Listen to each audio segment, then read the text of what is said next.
Thing. March 3, 2020. Translated by Treasure.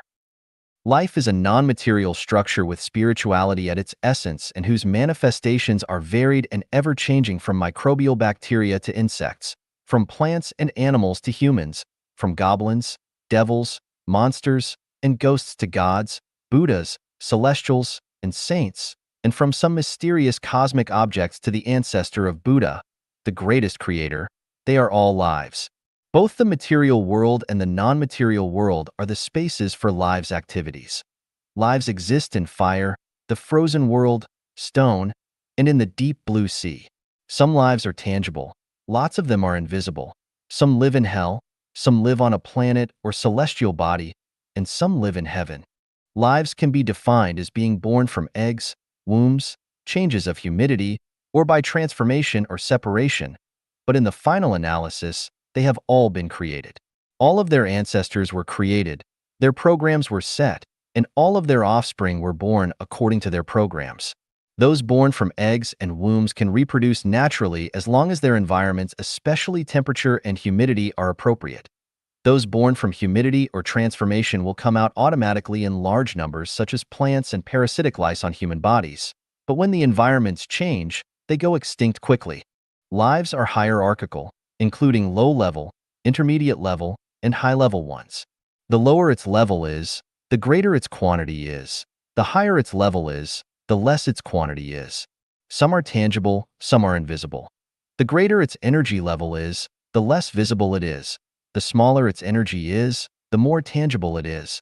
Tangible lives are uneasy to change, but intangible ones are able to change at will. Tangible lives consist of physical bodies and spiritual entities. Their physical bodies carry their spiritual entities, while the latter master the former.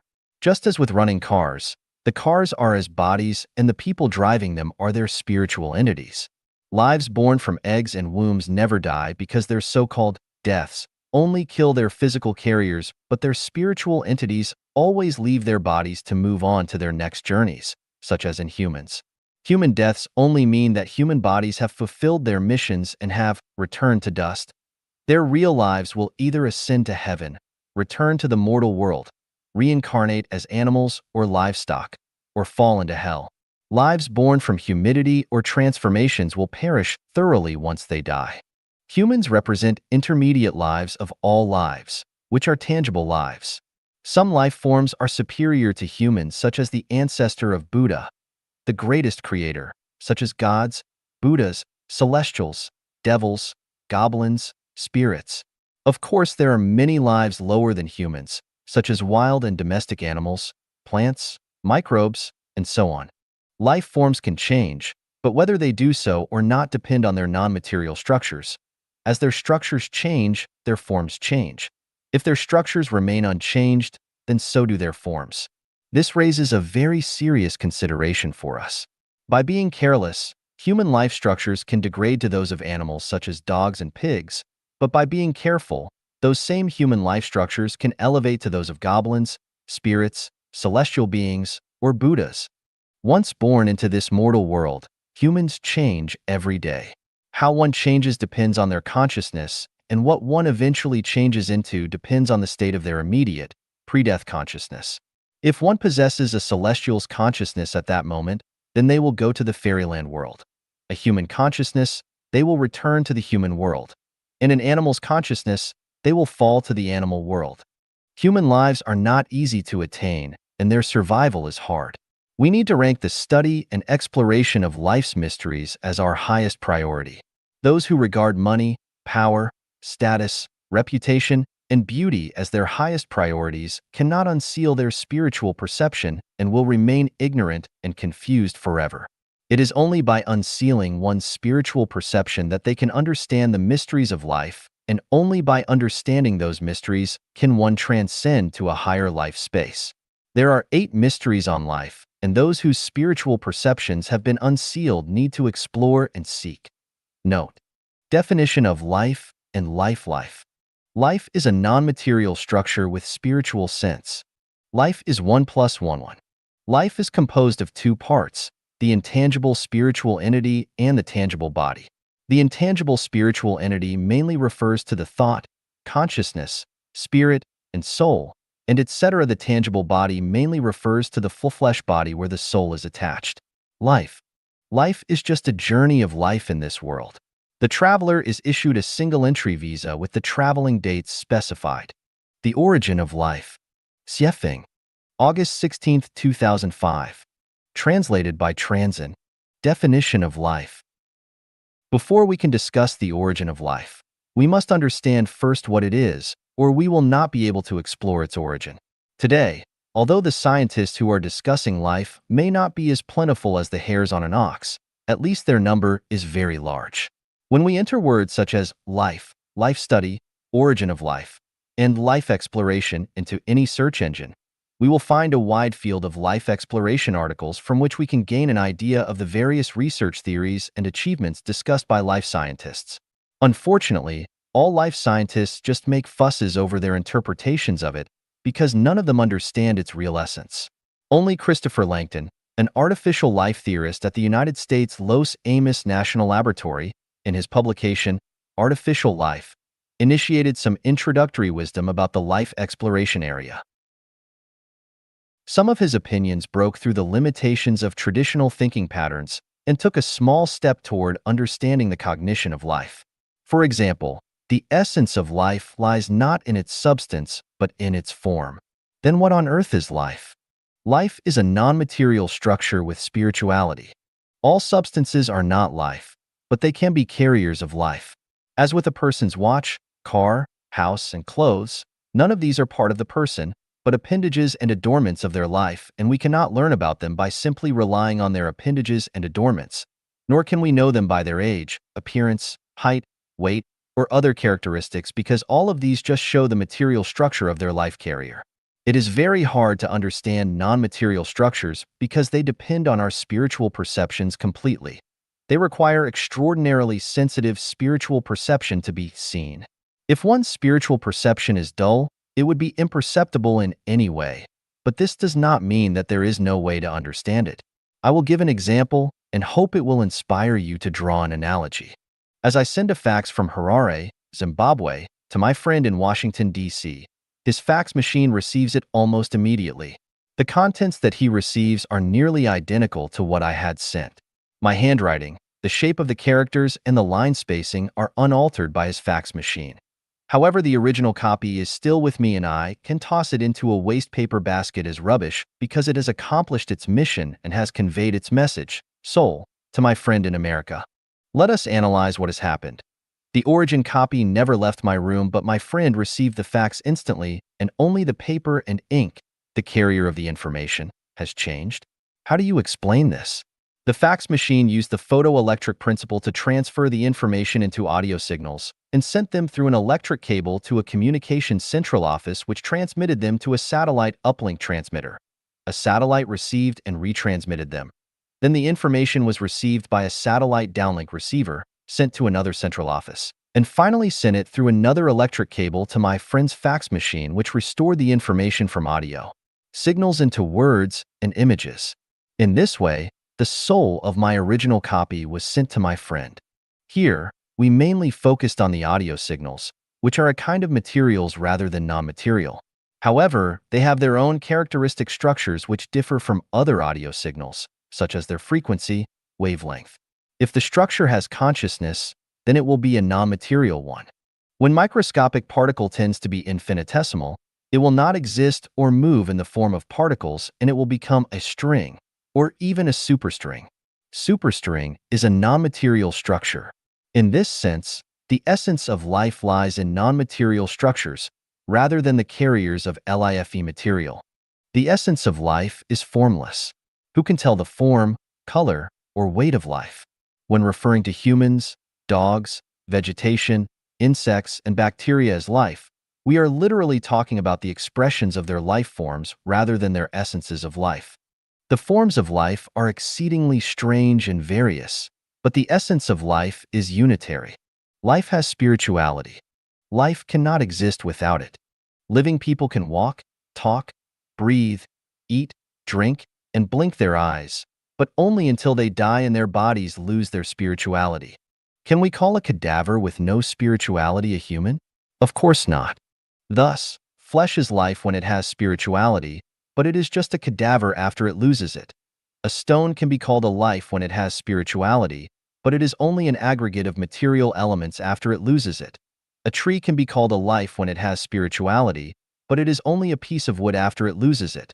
A car can be called a life when it has spirituality, but it is only a heap of waste iron after it loses it. A statue can be called a life when it has spirituality, but it is only a heap of dried mud, plaster, or metal after it loses it. Any material object might be a life, or may only be an aggregate of material elements, depending on whether it has spirituality at the particular temporal time and space. Life is a non-material structure rather than a material one. Every material has a structure, even if it is only a molecule, an atom, a particle, or a string. As long as it is material, it will have a structure or particulate sequence. However, the structure of a material does not imply that it has life. A cup may have a structure, but it is not a life unless it has spirituality. What are non-material structures? I ranked the non-material briefly when I talked about the negative universe in describing the universe. They include time, space, thinking, consciousness, mind, spirit, beliefs, order, spell, dharma, and soul. These are all non-material. Do non-material entities have structures? Yes, they do. Spells used in witchcraft are structures. Prayers in Christianity and Islam are structures. Lections read by Buddhists from their hearts and mouths have structures. Everybody's thinking are structures. The order of the universe, the law of physical movements, and progressive developments through time are structures too. All non-material forms have their own given structures, but this does not mean that all non-materials are lives. Only when the non-material structure has spirituality is it a life. Is a vegetative person a life or not? No, they are not a life until the non-material structure with spirituality returns to their flesh. Is a person who is sleeping and dreaming a life or not? No, they are not a life until their consciousness returns to their flesh. It may be hard to accept this. Obviously, the people are still breathing. Their hearts are still beating. Their bodies are still warm. How can you say that they are not lives? Indeed, that is exactly what I am saying.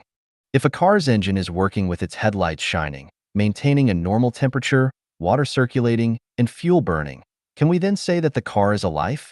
If a pot of water is boiling on the stove with steam and with the possibility of scalding people, can we say that the pot of water is a life? We see people talk, run, eat, drink, and play in movies or on television. Are they lives? A great river is flowing, running, and crying. Is it a life?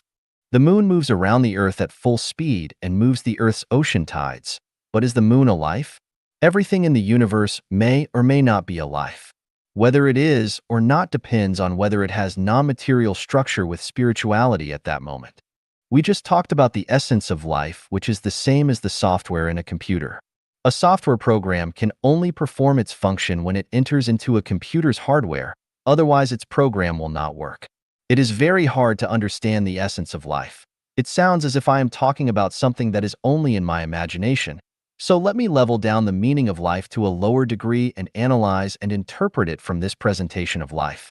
Sakyamuni, who possessed Buddha eyes, defined life as born from eggs, wombs, humidity, or by transformation, with or without form, either thoughtful or thoughtless, and neither thoughtful nor thoughtless. And this definition includes all life forms in the universe. The life forms born from eggs, wombs, and humidity can be seen everywhere on the earth, and they are easy to understand. What is life born by transformation? Every life with water, appropriate temperature, humidity, and that is formed naturally, belongs to the category of transformation. The huge numbers of microorganisms and various bacteria are all transformations. The life that can be seen through human eyes refers to the life which has physical forms. Every life that we see in the world is the life that can be seen through human eyes. What life cannot be seen by human eyes? This refers to the life which exists without any physical form, such as the life in heaven, life in the Elysium world, life in Netherworld, life in the frozen and inflamed layers, and so forth. Thoughtful life refers to life with self-consciousness. Thoughtless life refers to life without self-consciousness, such as plants without flowers or fruits, and nearly all gemstones. Either thoughtful or thoughtless life refers to life that appear to lack consciousness, such as the earth, the sea, thunder, wind, clouds, rain, snow, and so on, but actually can have great wisdom. Neither thoughtful nor thoughtless life is superior. That which normal lives regard as 1,000 years is only a moment to super celestial beings and Buddha in supreme life space. There is, however, one superior life which exists on a holographic level only and has no physical form. This is the unique, greatest creator. It would take hundreds of years to comprehensively analyze all the life forms, but I will use humans as an example for which to interpret life. Life is 1 plus 1 is equal to 1. Life consists of two parts, a formless spiritual entity and a tangible object. The formless spiritual entity refers mainly to consciousness, thinking, spirit, inspiration, mind, and mindfulness, which are collectively called the soul. The tangible object refers mainly to the body to which the soul is attached, such as a person's flesh. A person is a life because he has consciousness, thinking, spirit, and some invisible and impalpable psychological activities, as well as a soul-attached body, such as the 5 sense organs and the 7 apertures in the human head, internal organs of body, trunk and limbs, skin and hair, nerve and blood, and so on. If a person is insensitive to burning when they put their hand into boiling water, to the pain of a thorn sticking into their skin, to the coldness of an ice house, to the flavors of food, to starvation when they have not eaten for too long, to danger, to love and hate, to changing surroundings, or to anxiety and fear, then they are without a soul. Such a person does not exist at all. Although a vegetative person is still a person medically speaking, their souls have left their body and roamed into a space tunnel. Because of the maladjustment of the body, their soul cannot attach to its flesh effectively, and their thinking and consciousness cannot express themselves effectively. If we massage constantly at a certain acupoint of their body or call softly into their ears, we can bring their distant soul back. As the body changes and revives, the unconscious person becomes a normal person with life once again. Once a soul has left its body, that body will lose its vitality of life. As long as a soul stays within a body, that body will never die. Even if you remove a person's heart, drain all their blood, or even decapitate them, their life will still exist and they will not be dead. In the mythic novel, The Legend and the Hero, Prime Minister Bai Gan's heart was removed by Deji. He did not die right away because his consciousness, thinking, and psychosocial activity were still there. That is to say, his soul was still attached to his body so he could still walk and talk. But he breathed out his life immediately when he heard Deji, who disguised herself as a person selling vegetables, say, "Vegetables without hearts can live, but humans without hearts must die." Why? Because Deji's words sealed off his thinking and compelled his soul to leave his body. When the soul left the body, he was dead. An experiment was once conducted on a prisoner who was condemned to death. A guard explained, "You have been sentenced to be executed immediately. You are to bleed to death, and we expect you to cooperate." They tied him onto a bed with his eyes covered and leaving one arm hanging over the side above an empty bucket beneath it. Then, they pretended to cut his wrist with the dull side of a knife, meanwhile dripping water into the bucket beside the bed. The sound of dripping kept pounding in the prisoner's ears. Over tens of minutes, the continuous dripping noise waned gradually, leaving only the ambient room noise in the air. Then the sound of the dripping disappeared completely. With the disappearance of the dripping sound, he was found to be dead. What made the prisoner die? His wrist was not cut and none of his blood had been shed. What caused this death was conventional thinking. I was sentenced to death. My blood all left me. No one can live without blood. Ergo, I must be dead. As a result, death followed very soon. During China's SARS outbreak, the Sohu News Agency reported this story. In order to find out the source of the SARS virus, government agents went to Guangdong to investigate some restaurants and attached a tracking device to one of the animal traders. One time, this animal trader bought lots of snakes from a market to sell to a restaurant. Because they were very familiar with each other, and the animal trader had nothing to do after his transaction was finished, he decided to help the cook to cut the snakes. As he was cleaning himself at the end, one of his fingers was caught by a snake's head. Although his life was not in danger after prompt medical attention, his finger that was bitten by the snake's head became disabled. We are not going to discuss the source of the SARS virus or the finger of the traitor, but our concern is how the dead snake could take revenge and bite the finger of the traitor after it had been dead for many hours. It could still take revenge after its body had stopped functioning because its consciousness and psychological activity still existed within its body. It had not died. This case proves that as long as a soul does not leave its body, even if its body is cut into pieces, its life will still be there. Buddhists consecrate tooth relic of the Buddha. People visiting ancestral graves like to burn incense, kowtow, which are regarded as performing conventional activities to express admiration and grief. Wise people understand that tooth relics of the Buddha are actually the whole body of the Buddha. As with a dressing room mirror that is broken into many pieces, you can still find your reflection in any of them. They burn incense and kowtow to their ancestors because they are afraid that their ancestors' souls might still be attached to their bodies, and that if they stop respecting them, then they will feel guilty from bad consciences and will also be afraid of the spells that their ancestors might cast upon them, the ill retribution from them. A mystery of the Egyptian pyramids is that all those who have been involved with the ancient rulers' tombs, regardless of their methods or motives, as long as they dug the tomb of a pharaoh or disturbed the peace of one, would be punished, usually by sudden death. More than 40 archaeologists had died successively. The curator of the Cairo Museum died suddenly after being involved with an Egyptian burial mound and a mummy.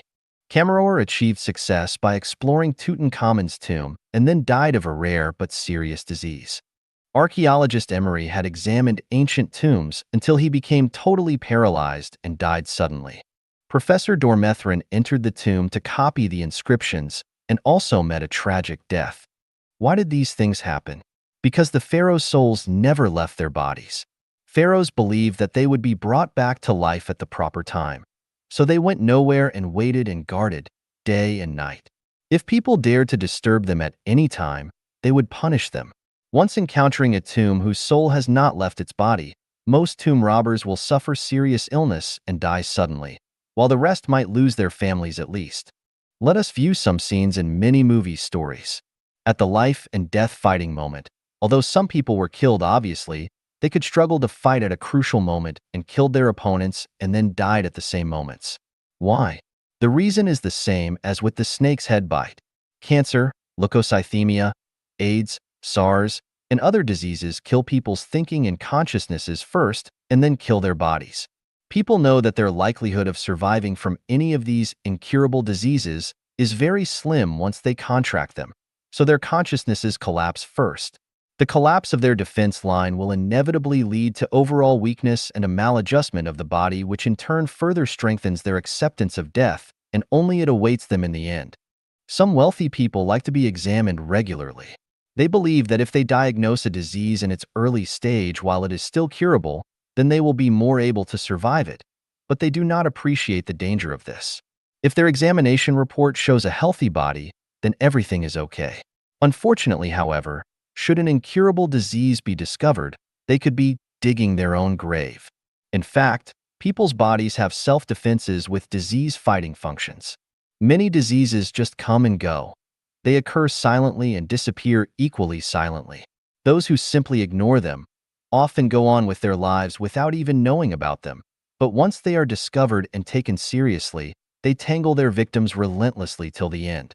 There was a case at a Chinese hospital where two patients' examination reports were exchanged accidentally.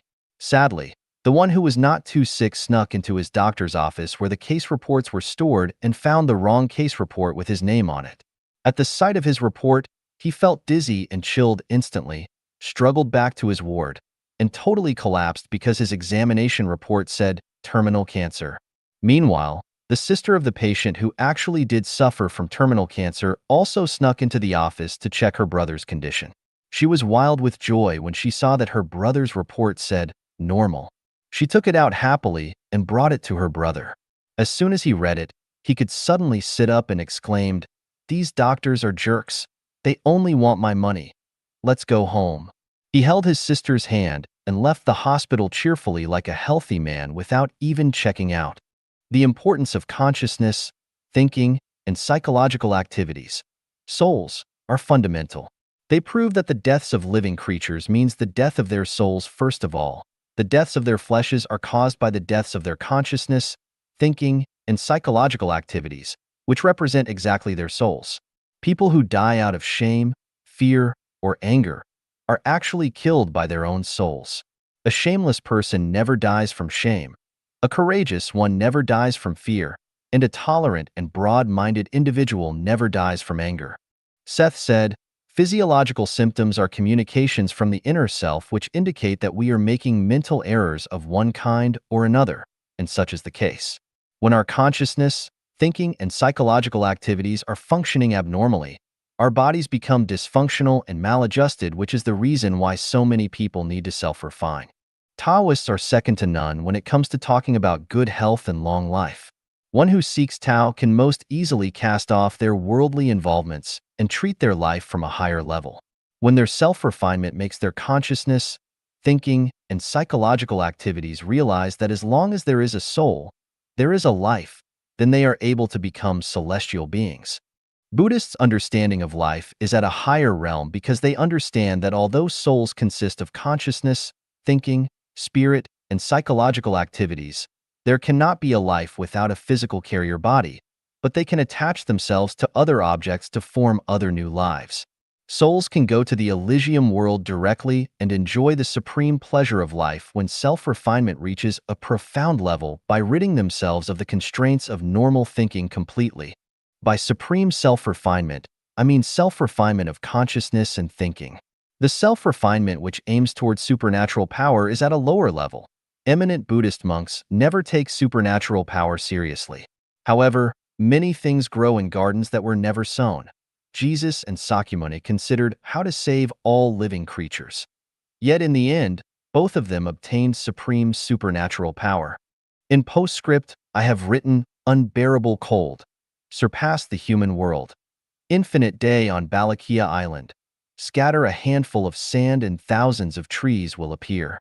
The part that says, "scatter a handful of sand and thousands of trees will appear," is a supernatural power, a magical power, yet it is never easy to obtain it. Journey to the West, herein called Journey, is regarded as a nonsense mythological novel by ordinary people. In fact, it really is not. Author Wu Qingyin was an eminent Dharma monk who came from India to China and faced the wall for 9 years. In order to help people to understand Buddhist theory and Buddhist scriptures, and to relieve their souls from suffering, he promoted Dharma in the form of accessible stories by writing fictional accounts based upon profound Buddhist theory. Ordinary people may regard Journey as mythological, but with Dharma eyes, it becomes very real. I used Journey as an example of how, when you refine yourself to higher levels, you will understand the many meanings of life and the enormous functions of the mind to life. The whole story of Journey was to enlighten its readers. Connoisseurs know knowledge. Lay people like jollification. Sakya picked a flower and Kassapa smiled. Only by reaching a level of telepathy can you resonate with each other spiritually and smile.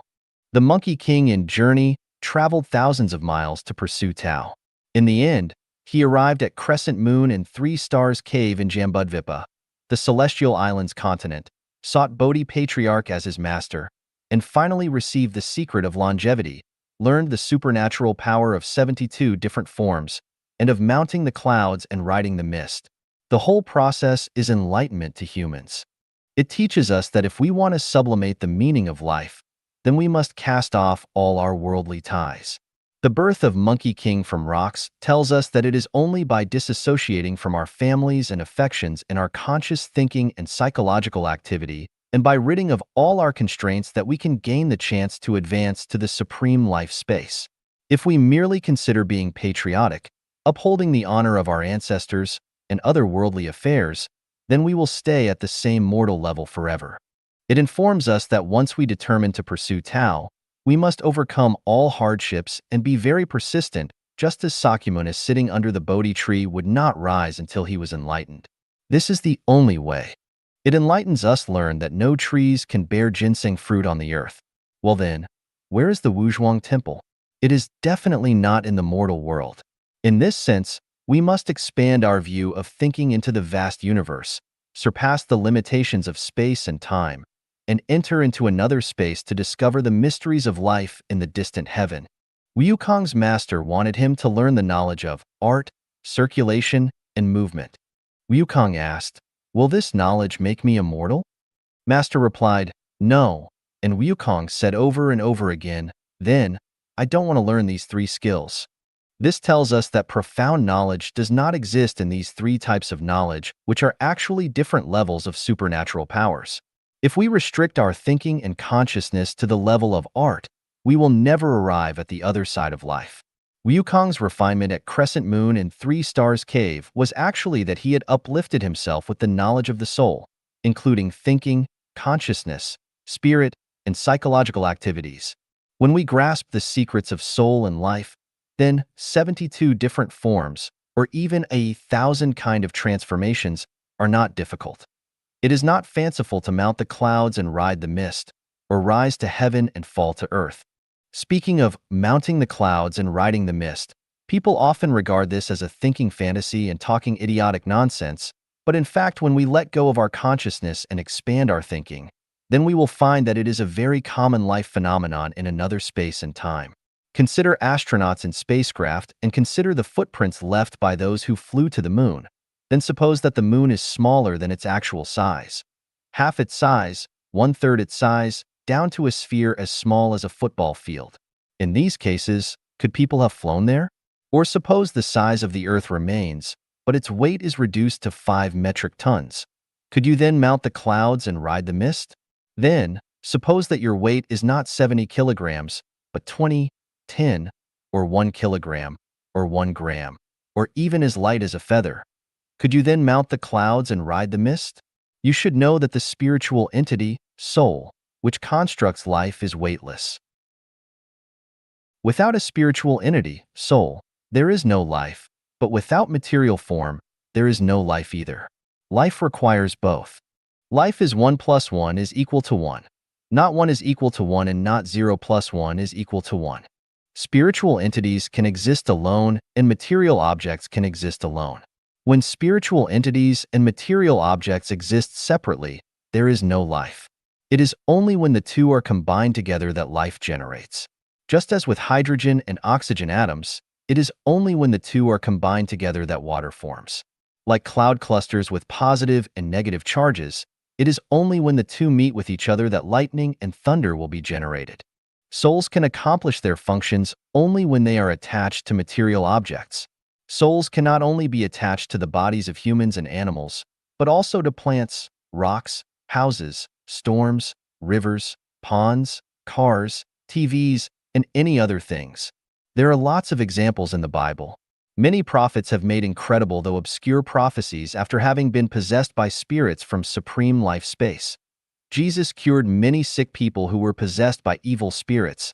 There are countless records and instances of being possessed by souls or haunted by ghosts at all times and all throughout the world. Seth conveyed information of life to common people through an attachment to an American woman. There are many examples of souls becoming attached to lightning. Here are 2 examples. In 1899, a man was struck dead by lightning in his courtyard. 30 years later, his son was killed in the same way and at the same place. On October 8, 1949, his grandson was struck dead by lightning in the same courtyard. 3 generations were struck dead by lightning in the same place. These phenomena are clearly a spirit's revenge through the use of lightning. In 1918, a Canadian major, St. Mary May Ford, was struck by lightning. The same thing happened to him in 1924 and he became partially paralyzed, and again in 1930, and he became fully paralyzed. He died 2 years later, but his tomb was struck into pieces by lightning in June 1934. An article compiled by Xiaoya is a perfect example of a soul attached to a car.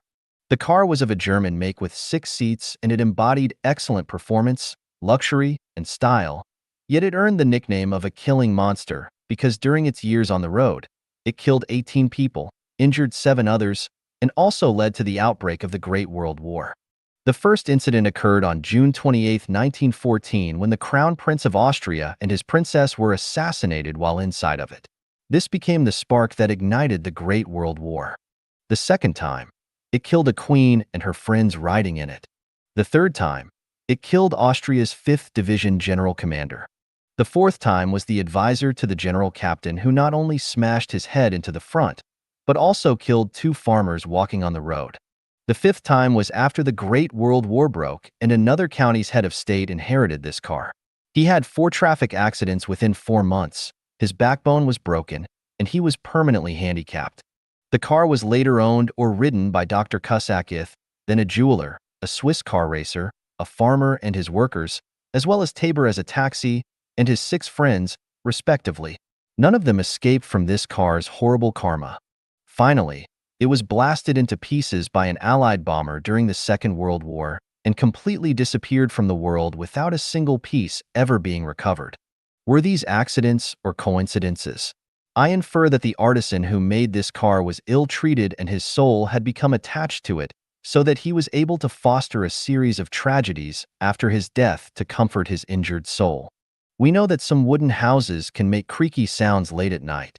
The reasons are not from thermal contraction or from wood breaking, but rather because the carpenters building them had been ill-treated and deprived of their due compensations. For this reason, they are angry and their souls often visit the houses to show their indignation after their deaths. Whenever there is unevenness, there will be sounds and shocks. All uprisings, rebellions, disasters, assassinations, and revolts throughout human history, even earthquakes, fires, and floods, are the results of indignated souls. There are plenty of cases of souls that have been attached to cars, boats, buildings, trees, flowers, and even grass. These are not difficult to find in historical records. In short, life is 1 + 1 is equal to 1. Flesh without a spiritual entity is a corpse, and we cannot regard a corpse as a life. In the same way, a spiritual entity without flesh is a soul, and neither can we regard this invisible wave as life. Knowing what life is, we shall now discuss its origin.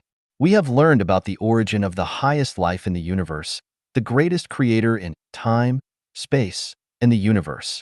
We have learned the origin of supreme space life and the origin of human beings from humanity and human life.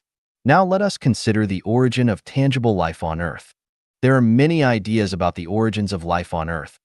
Some are that it originated from lipid molecules, from RNA, from the proto-ocean, from Venus, from deep-sea vents, from volcanoes on the Earth, from outer space, that comets with water hit the Earth which began it, and still others say from Earth slides or lightning or from any of numerous other suggestions.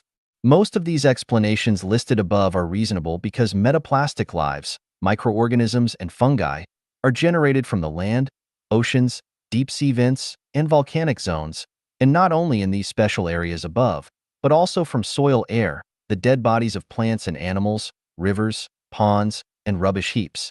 Trillions of them form and die daily, regardless of what the weather conditions are, and as long as the environmental conditions keep changing, new species will be generated.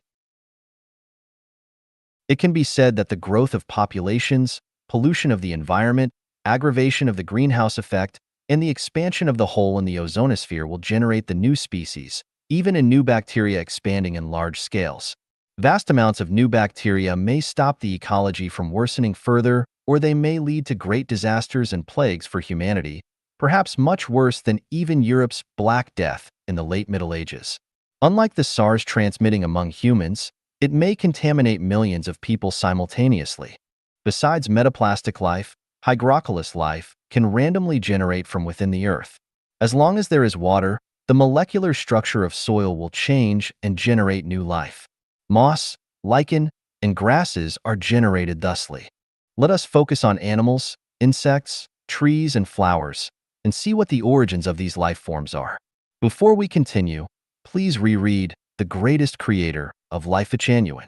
It will be very difficult to understand the origin of life if you do not read this book first, for it is only when we recognize the greatest creator's position properly as the highest life in the universe that will we be able to clearly understand the origin of life. The universe did not start with a Big Bang. Today's galaxies and star systems are different from those of antiquity. Every heavenly body and galaxy in the universe has its own origin and function. As we know from fundamental physical knowledge, the total amount of energy in the universe is fixed and never varies. and perpetual motion machines are unreal. Inevitably, the motion of the moon, the earth, and the stars need to be powered by some force. But where does the primordial motive power come from? You might have a large pile of tiles, cement, and wood, but they cannot build a house without being designed and arranged by people, not to mention the intricacy of celestial bodies spinning around each other at high speeds. They could never construct star systems by themselves. Our solar system came into being 4.5 billion years ago due to extended painstaking efforts of the greatest creator, gods, and celestial beings. The Earth was the first one formed in our solar system. Although astronomers believe that the history of the Sun is longer than that of the Earth, this does not mean that the Sun was the first body in the solar system. We all know that black holes populate the universe. Some scientists believe that black holes are magnetic vortices caused by the gravitation between two or more celestial bodies passing by each other, just as with a typhoon and a tornado. But this cannot be true because black holes are aggregates of high-energy matter. The more energy they have, the less tangible they will be. Great form has no contour. We may compare black holes to batches of covered dough from which a cook has removed one piece according to his need for making a meal. The black hole is exactly that covered dough, while the Earth is that small piece which has been removed, and the greatest creator and his assistants, gods, are the cook who has removed the small piece. After the emergence of the Earth, the Sun was moved from somewhere. In order to make the Earth rotate around the Sun constantly, additional planets were added to the solar system. Therefore, the entire solar system exists to serve the Earth. This means that humans exist on the Earth, but they cannot exist on other planets of the solar system. After arranging the solar system, the gods sent down hundreds of millions of angels, super celestial beings, to terraform the Earth. Water and the atmosphere were designed and created, and the combination of water, air, sunlight, and soil produced a large biomass of metaplastic microbes and hygrocoelous grasses on the Earth. Then the super celestial beings began to build pyramids. These were not the pyramids in Egypt, but ones that spread along the 30 degrees north latitude and 30 degrees south latitude in the ocean beds of the Atlantic and Pacific Oceans. They served as laboratories for developing life on Earth because they could gather effectively the special energy of the Sun to speed up its growth and development. Super celestial beings designed and created most of the insects, all trees and flowers, and all herbivores on Earth today from within the pyramids, and then transported these lives to every part of the Earth by advanced aircraft. The whole process lasted slightly more than 1 billion years. In the process of creating animals, celestial beings found that water needed to be brought inland for the plants and animals to spread across the Earth. Therefore, they opened a mind to build a space station and constructed what we now see as the Moon by using metals from the Earth. With the Moon, the Earth became alive, not only bringing an ebb and flow, wind, clouds, snow, and rain, but also illuminating the night. After more than 1 billion years of creation, the Earth morphed into a beautiful, rich, and prosperous paradise. It was a nearly perfect replica of the 10,000-year world. Super celestial beings, we can call them advanced intelligent people, were very pleased with the Earth that they had made and did not want to leave it. But they had to do so in order to avoid the jealousy that was forming in other people. To protect their creation secrets, they dropped all the pyramids to the bottom of the oceans. The beautiful continent of Atlantis disappeared forever. As for the origins of other insects, carnivores, dinosaurs, and humans, please refer to Humanity and Human Life of Life Echanuan. We can conclude that apart from the lives of Metaplasia and Humidogene, all other species on Earth were designed and created separately rather than linearly by evolution, just as the tools that we use have been designed and created by people. Although unicycles, bicycles, carts, carriages, cars, and trucks share commonalities with each other, all were designed and created separately by humans. Carriages will always be carriages and can never transform into trucks. Snails will always be snails and can never evolve into farm cattle, and monkeys will always be monkeys and can never evolve into humans. The features of life. Xiefeng, August 16, 2005. Translated by Transin. The essence of life is a non-material structure with spirituality. To make life dynamic and expressive, its non-material essence must be embedded within a specific material structure with the help of energy. We will regard the features of life in this sense. There are 8 features of lives on Earth. They have form, consciousness, spirituality, vitality, birth, metabolism, death, transformation. Those things which have these 8 features are lives. Those that do not are not. Let us consider some examples. People are lives because they have forms which are visible, touchable, and occupy space. They have consciousness and are able to respond to changes in their objective material worlds and form ideas by perceiving messages from their eyes, ears, noses, tongues, and bodies, and transforming them into thoughts that guide their words and deeds. They have spirituality and souls are only its foundations, things such as their yearning for better futures, revering the greatest creator, worshiping gods and Buddha, loving nature, and selfless devotion to humanity are expressions of people's spirituality. They have vitality so they can move, walk, sit, lie, work, and create. They experience birth, whether from their mother's womb or even by being cloned. They have beginnings. They have metabolisms which are illustrated by their processes of birth, childhood, young adulthood, middle-agedness, and old age. They die. Nobody lives forever, and everyone has the same ending, death. They transform. According to the principle of the conservation of matter, human bodies absorb energy as they grow through life, but their flesh is absorbed by microbes after they die and is converted into other energy. From the perspective of eternal spiritual bodies, human spiritual entities are non-material informational structures, and after they die, they enter into the horizontal time domain and begin new rounds of a life cycle in another space-time dimension. Nobody would deny that people are lives, but what about livestock, wild animals, flying birds, and even fish? Needless to say, they are all life and have consciousnesses. Some may have doubts concerning their spirituality and transformations, but in fact, you can find that animals have spirituality if you observe and pay close attention to them. For example, dogs and cats like to win attention. Parrots often imitate sounds. Horses do not commit incest. Dolphins play with people. All these phenomena prove the spirituality of animals. In addition, there are stories of animals showing gratitude, the tricks of circus animals, the strange attention-getting courtship rituals of animals, the noble, self-sacrificial spirit showed by some animals to avoid species extermination, and many others, all indicate that animals have spirituality. As for the transformations of animals after death, they only appear in the narrations and descriptions of myths and fictional stories. Humans still do not understand them from the perspective of science, which shows that science has not yet developed to a sufficient level and that human thoughts have not reached the level of such understanding. Why are there fewer and fewer animals and more people on the earth now? In fact, most animals transform into people. By analyzing people's habits, we find that some people are naturally cruel because they have transformed from tigers, wolves, leopards, and other carnivores. Some are timid because they have transformed from small herbivorous prey species. Some are naturally stubborn but loyal and reliable because they have transformed from cattle, sheep, and other livestock. Some are born cunning because they have transformed from foxes. Some are born clever, good at temporizing, and flattering because they have transformed from domestic dogs. Then, what about the insects and microorganisms, henceforth called microbes? Of course, they are lives too.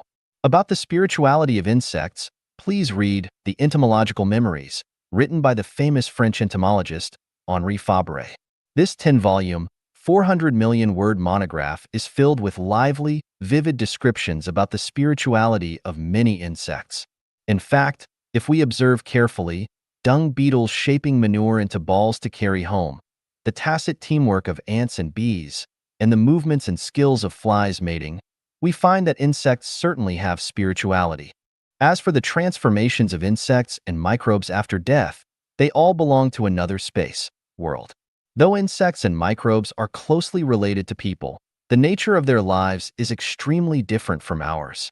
There are no transformations between them and us. That is, people will not become insects or microbes, nor vice versa. Now let us consider whether plants have spirituality or not. I will start by referring to some instances from an article on the web. Lagerstremia indica plants in the Nan Hua Temple on Tiantai Mountain have leaves and branches that actually swing when people touch them. Mimosa draw their leaves back when they are touched. Dancing grass is so named because it has small leaves that keep dancing after the wind stops blowing. During the war against Japan, a large number of bamboos around China bloomed suicidally. The bamboo would die soon after blooming white flowers. During the late 1980s, after the Jianghuai flood in the spring, the local bamboo also flowered, which predicted the summer floods and proved the local proverb that says, "Floods will come when bamboos bloom flowers." Clivia never bloom around troubled or inharmonious families, but do bloom in advance to announce good news and when happy events coming. Oaks will blow themselves up when loggers come, and carrots will quiver in fear when rabbits enter their fields. Ammeters have shown that tequila plants with palm shapes react to people's psychological feelings and even trace their owners' daily feelings of safety, danger, joy, and anger. If plants that are fond of light are planted in dank places, they become disgruntled and do not grow well, but if ombrophyte are planted in sunny places, they will become frustrated and even die. Some plants release poisonous gases. Evening primrose can make hospital patients with hypertension and heart diseases feel uncomfortable, and some plants can make the people whom they dislike become allergic and fall ill. Grapevines planted next to pine trees do not bear fruit, but ones planted next to elms bear sour fruit. We have found that plants will burst into tears and release angry biowaves when a branch is broken, but will flourish and release joyous biowaves when we water them, fertilize them, care for them, play music for them, and talk to them. Giraffes prefer a particular tree which can release toxic gases within a few minutes after they begin to eat them to force the giraffes to stop eating and go away. In myth novels, plants, especially flowers, possess human-like spirituality, and they are even regarded as fairies descending from the upper world. In short, plants have spirituality. They have languages, emotions, memories, thoughts, induction, and all the features possessed by people. Plants protect us when we cherish them, but punish us when we harm them. Can plants be transformed into other lives after death? Yes. Non-flowering vegetation transforms into microbes. Flowering vegetation transforms into insects. Flowering and fruiting vegetation transform into herbivores. Vegetation does not transform directly into carnivores or people after death. All flowering plants derive from the nimbus of celestial world, and that is where they return directly, so they are not transformed into humans. Grass also has life, but its life, along with insects and others, forms their own life system which does not belong to the system of animals, flowers, trees, human celestial beings, and Buddhas. In other words, people will not be transformed into grass, and vice versa. Nothing but humans, microbes, insects, and other animals, flowers, and trees can be regarded as life. But this does not mean that they lack spirituality. All things have spirituality. Mountains, water, the earth, stones, and especially gems, all have spirituality. Metal and almost everything else has memory. Although these substances possess most of the properties of life, they do not have consciousness and cannot be transformed into other life after they pass on, so they are not within the life category. What about invisible super-celestial beings, Buddha, gods, devils, ghosts, and others who are of the spirit world? They can be seen as life only when they take on physical forms. Without a physical form, they are only spirits. This is why Jesus Christ, Buddha Sakyamuni, and Lao Tzu took human forms when they appeared before us. The people going to the 1,000-year world or the 10,000-year world after death are not spirits, but life, because they will retain physical forms. But in the case of those who become Buddha after death, they have the power to change their forms, so they can exist in the Elysium world as spirits or miraculously transform into any physical form freely and omnipotently. In short, we should distinguish between life and non-life with those 8 features listed above. Anything that has them is life, and anything that does not is not. The meaning of life. Xiefeng, August 16, 2005. Translated by Transin. From knowing the origin of life, we shall know the meaning of life. Without the universe, there is no life. Without life, there is no universe. The universe exists for life. Life exists for universe. We construct buildings with the purpose of providing places for various human activities. They would have no value if nobody used them, and they would soon wear out and collapse. But if people do use and maintain them, then they will exist for a long time. If there were no life activities on the Earth, in the solar system, in the Milky Way galaxy, or even in the entire universe, then none of them would have come into being. We are talking the meaning of life from a broad perspective here, but in the narrow sense.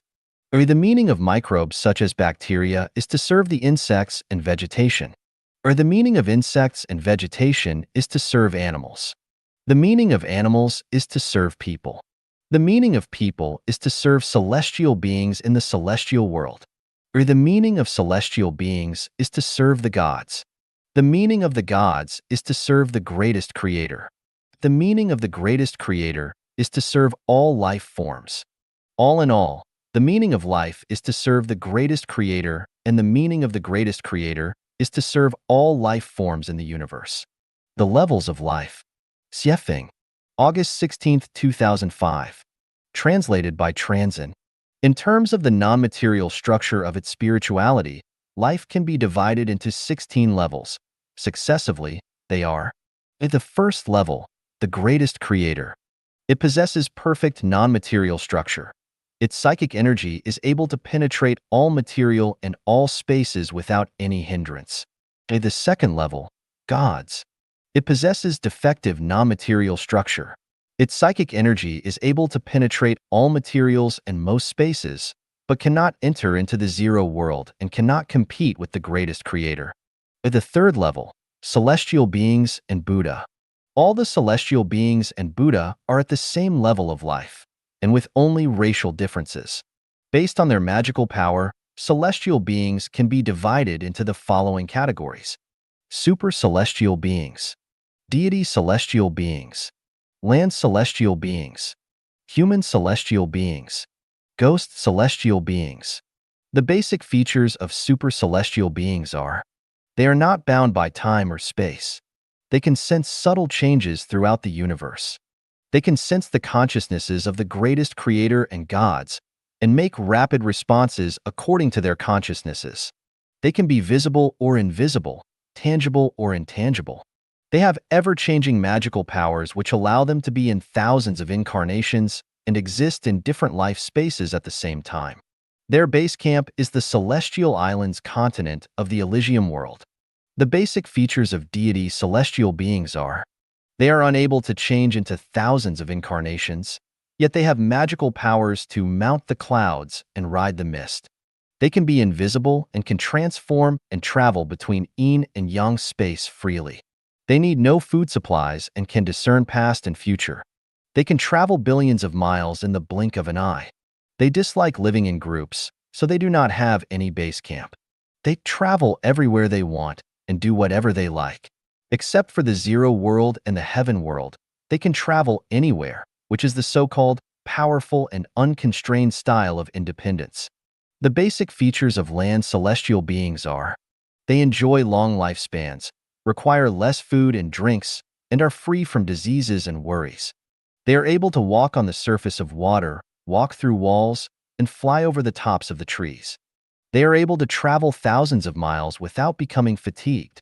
Their base camp is the 10,000-year world. They may occasionally appear in the human world, but ordinary people cannot see or hear them or sense their presence.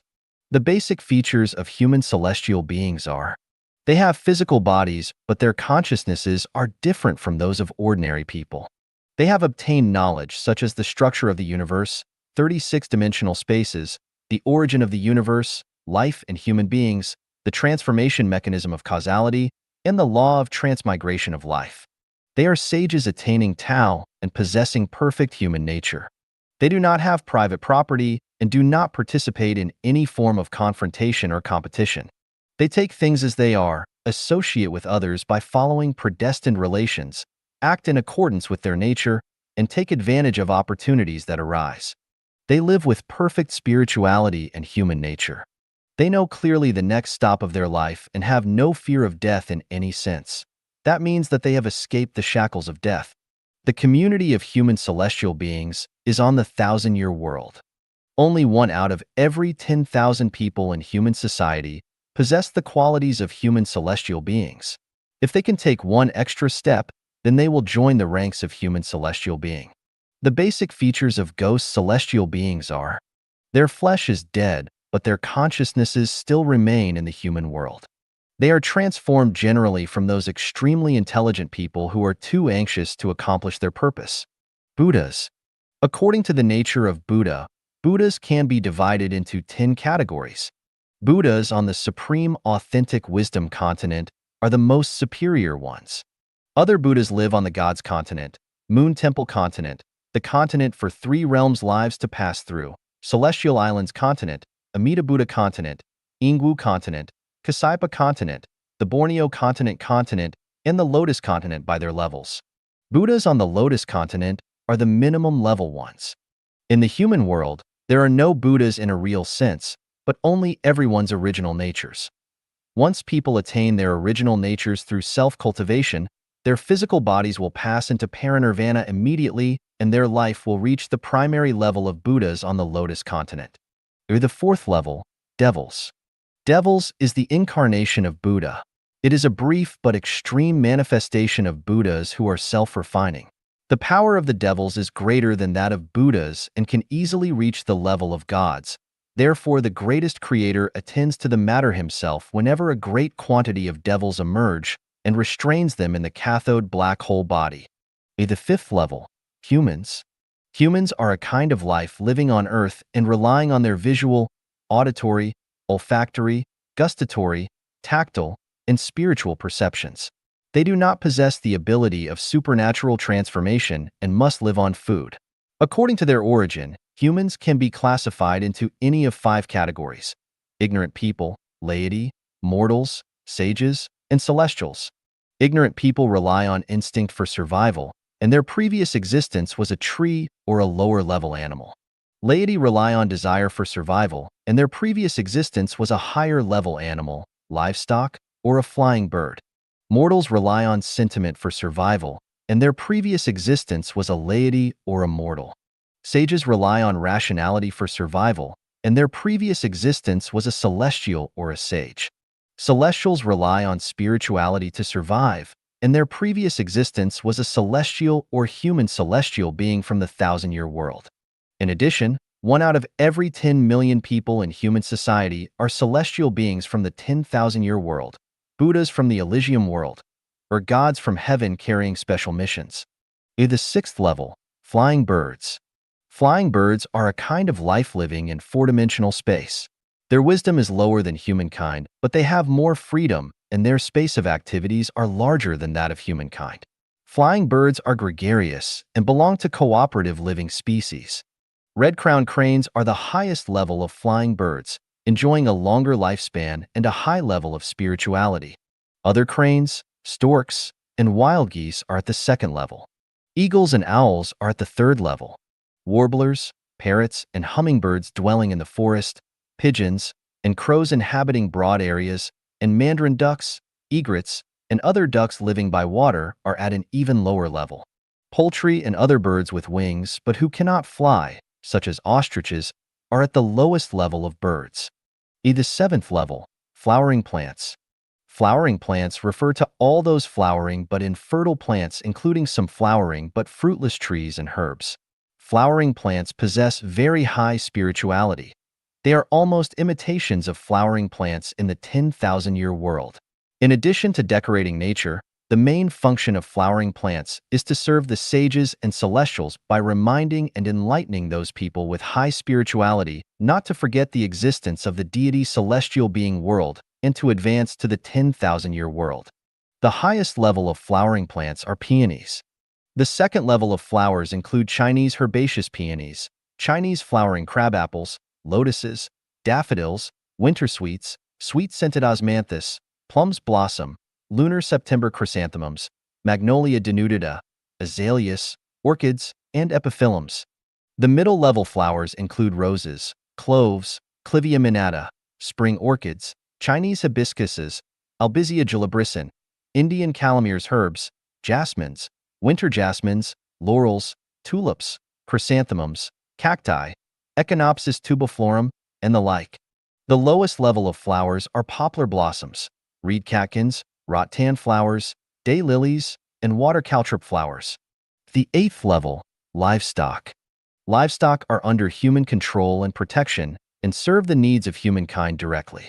Although they are not as free as wild animals, their risk of danger to their survival is lower than the others.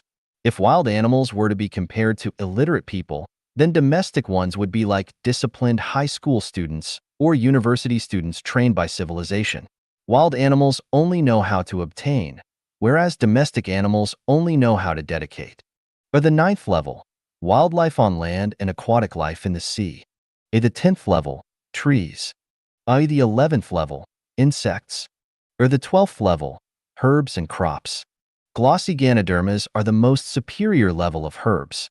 Asparagus ferns and bracket plants are high level of herbs. Crops and vegetables are middle level herbs. Plain grass is at the lowest level. The 13th level, microorganisms and fungi.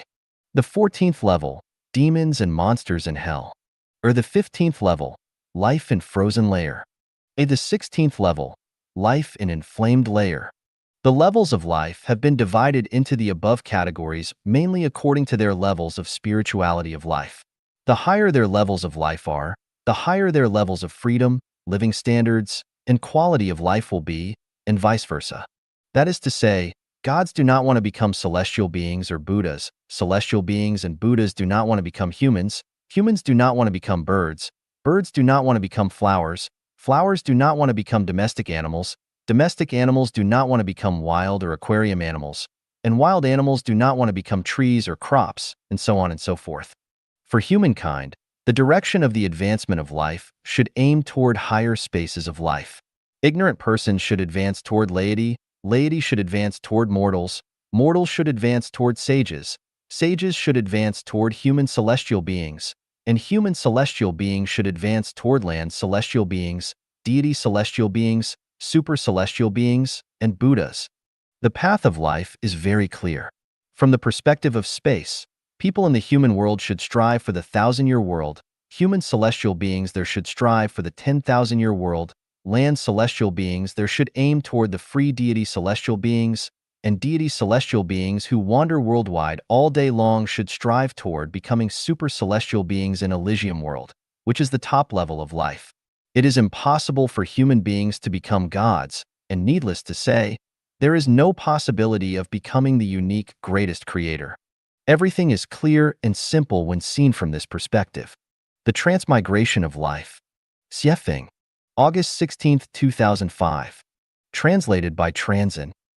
Essentially, nothing in the universe exists except for energy and life. When energy is absorbed into non-material structures with spirituality, lives manifest themselves. When lives possess consciousnesses, thousands of manifestations of substances will come about. All matter originates from energy and returns to energy in the end. All lives originate from structures and return to structures in the end. Where there is energy, there is life. The total amount of energy in the universe is constant and unchanging. The total number of lives in the universe never increases or decreases. The total amount of energy and the number of lives are proportional. The ratio between them is constant. Although new life can be created, it has a saturation point. After reaching this point, no new life can be created. Once it is created, life cannot be extinguished because its nature is a non-material structure with spirituality, and this non-material structure does not die. It can only transform from one form to another and from one space to another. As the number of people on Earth increases, the number of animals and plants decreases accordingly, and were the number of human celestial beings in the 1,000-year world to increase, then the number of people in the mortal world would decrease accordingly. This is the way it goes. The transmigration of life runs in these 10 spaces: the Elysium world, the 10,000-year world, the 1,000-year world, the mortal world, the livestock world, the animal world, the plant world, the nether world, the frozen layer, the inflamed layer. The holographic order world refers only to the spaces of energy aggregation. The zero world is a special, unique place for the greatest creator. The heaven world is the place for gods. The cathode black hole body is the prison for senior life, devils. The anode black hole body is only a place for temporary transformation of life, reincarnation. The dream world is a place for demonstrations of past and future of lives from all spaces. The bacteria and insect worlds, including the herbs of the plant world, are transmigration and transformation places for another nature of life. Is life really immortal? Is it really all transmigration and transformation? Yes, life is really immortal, but what is mortal are just its manifestations. When we see that someone is dead, it does not mean that their life is dead, but only that their carrier is dead. It is as if we moved out of an old house and into a new one. The previous house became useless, or it was being called dead. We cannot say that we have died just because we moved out when our previous house became empty. What would we do if we wanted to cross a river and travel to the other side? We would build or rent a boat, but once the boat pulls onto the opposite shore, we would abandon it because the boat would have accomplished its mission, and we would then go ashore and continue along our way. We are life. The boat is flesh. The river is life. We enter into this river by means of our bodies and then paddle toward the other side. As soon as we land ashore, we would abandon our boat or body and continue on with our journey. Should we describe candles that have burnt down to their ends as being dead? Their external forms are indeed dead and no longer exist, but their nature, their energy, has been converted and has floated up into the air or onto the bodies of other objects and lives on. When we eat apples, we chew and swallow them into our stomachs until at last only their seeds remain. Where have the apples gone? Have they died? Yes, their external forms no longer exist. They are as dead as they can be, but their nature, their energy, will have been converted and transformed into nutrition for our bodies. If we expose a cup of water to sunshine, it will evaporate after several hours. But where will it go? Will it be dead? No, surely water does not die. What will die is just the water's form, but its nature will turn into vapor and rise up to the sky. When it meets cold air, it will drop down to the earth in the form of rain or snow. Therefore, water is constantly cycling, transmigrating. If water were to die, its volume would have long since depleted. In the second section of Unconventional Thinking, in my article entitled, Life and Death Are Only Images. Life has neither life nor death.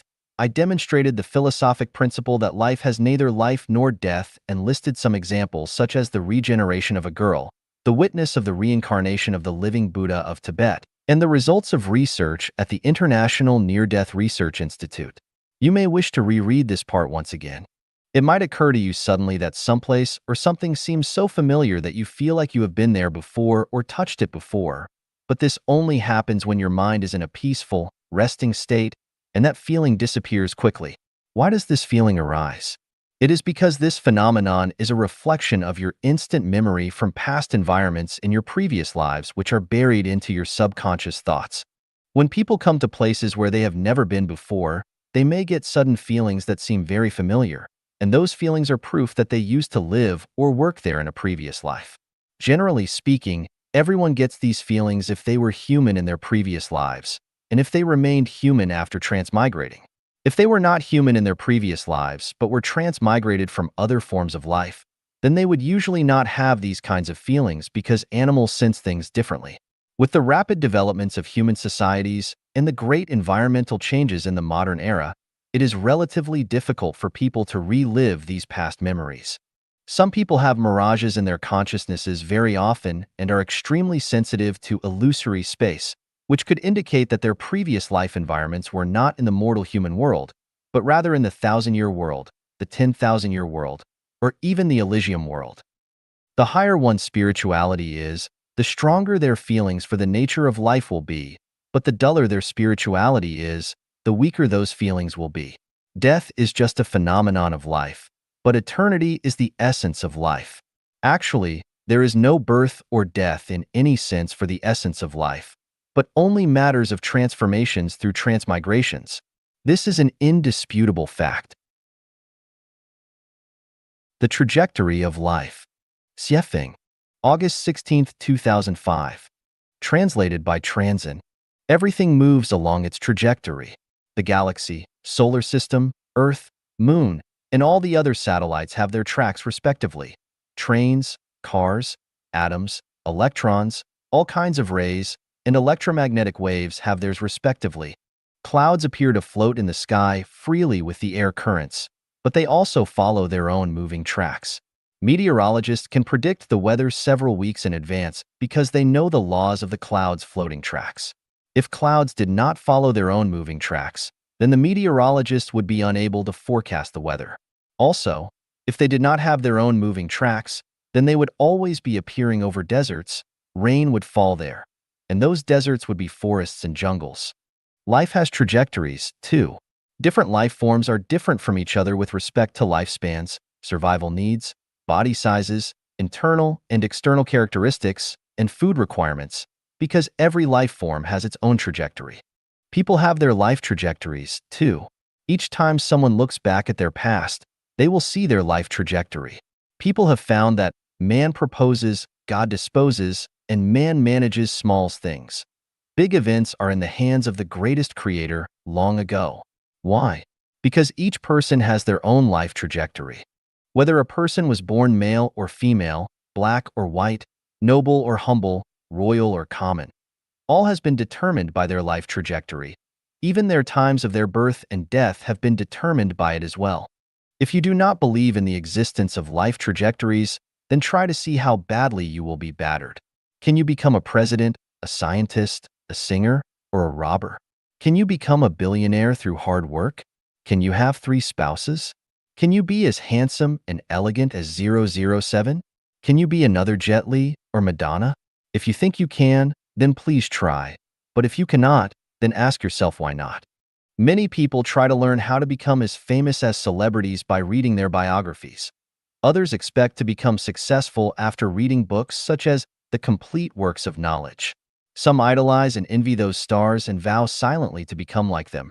Some want to follow the examples of people who have earned fortunes overnight, and some cannot accept how their friends and classmates get promotions while they do not.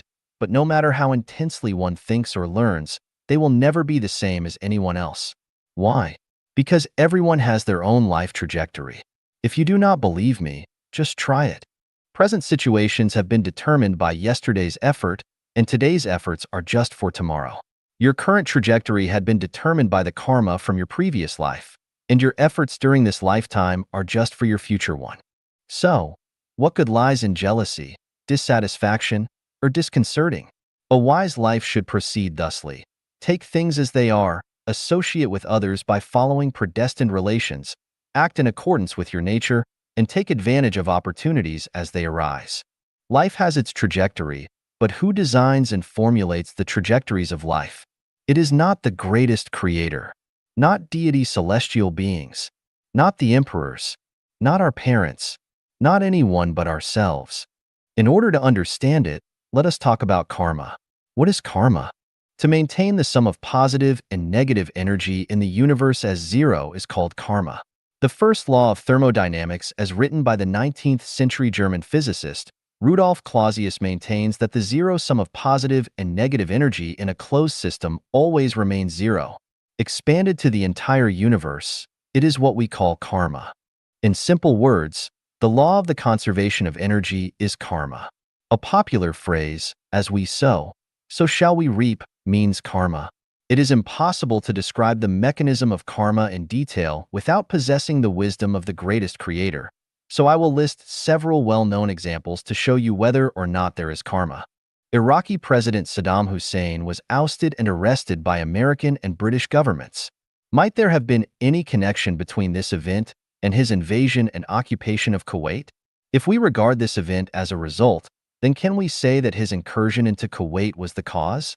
Surely it is not the only one, but if the cause of the invasion of Kuwait had not happened, then would the effect have not taken place? Is there any connection between the toppling of New York's World Trade Center in the United States and the hardline foreign affairs policy of its government? If the bombing could be seen as an effect, then can the United States' hardline policy be seen as the cause? Of course it was not the only cause. Why did Hitler kill so many Jews? Why did the Japanese invade China? Why did the Crusades happen? Were there no causes for these? Why did sandstorms occur in northern China? Why did the SARS and bird flu viruses emerge? Why do rivers overflow? Are there no causes for these? Why is the United States so prosperous in spite of its short, 200-year history, while China had remained poor and backward for much of its long, 5,000-year history? Why is Europe so developed while Africa is not?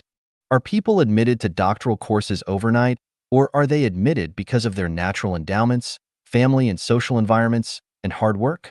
If someone suffers a heart attack, does it occur out of the blue, or is it a product of their medical history and mental and psychological state? Could somebody feel a sudden headache, stomach ache, or angina attack without any reason? If someone gets into a car crash, is stabbed by a person wielding a knife, or collapses, are there no causes for these? Some people are able to stay in five-star hotels, while others can only lodge in cheap inns or even sleep on the streets. Are there no reasons? Some people are born into wealthy families, and some are born into poverty. Are there no reasons for this? The evolution of life.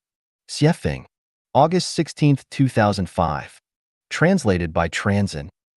Life is a non-material structure with spirituality, and its evolution is based on changes of the life body's material structures, which does not mean the visible material flesh, but the microscopic material structure of the flesh. There are not many differences among people's physical bodies and shapes, so we can be led to believe that everyone is nearly the same, but there are actually many differences among different people in the microscopic structures of human bodies. The Buddha's relics left behind after some eminent monk's death are obvious examples. We cannot see the tiny changes of these microscopic material structures because the motion and changes of the microscopic world cannot be seen directly and clearly. If we judge the subtle changes of life structures by our experiences and cognitions in our daily lives, then we can never understand the evolution of life. The evolution of life is a gradual changing process. Without gradual changes, the motions and changes of material does not exist at all. Everything is changing constantly, and as long as these changes continue, the microscopic structures of the materials will keep evolving. The gains and losses of the electrons and atoms generate the disintegration and recombination of molecules. All the changes of material microscopic structures need effects from either internal or external forces. Applying this law to people, the internal force is the mental activity or the thinking and conscious activities such as the psychological activity caused by the 7 emotions and 6 sensory pleasures of joy, anger, grief, depression, and the others, and the external force might be sunshine, sound waves, magnetic forces, heat, coldness, and others. There are specific corresponding motion states between any pair of molecules. Some molecules, such as limestone and water, react violently to each other, but others, such as water and oil, are not nearly reactive. This means that all the motions and changes of matter have to observe their laws. A lustful man's blood will surge, his heartbeat will accelerate, his palms will sweat, and his speech will become uncoordinated when he sees a sexy, underclad woman. However, his body will not produce any such reaction from seeing a pig, not even a sexy one that is lactating. Life's evolution progresses in the following ways. In the case of people, as long as there are small movements of internal and external forces, human bodies are likely to produce corresponding changes of composition and decomposition at the microscopic level.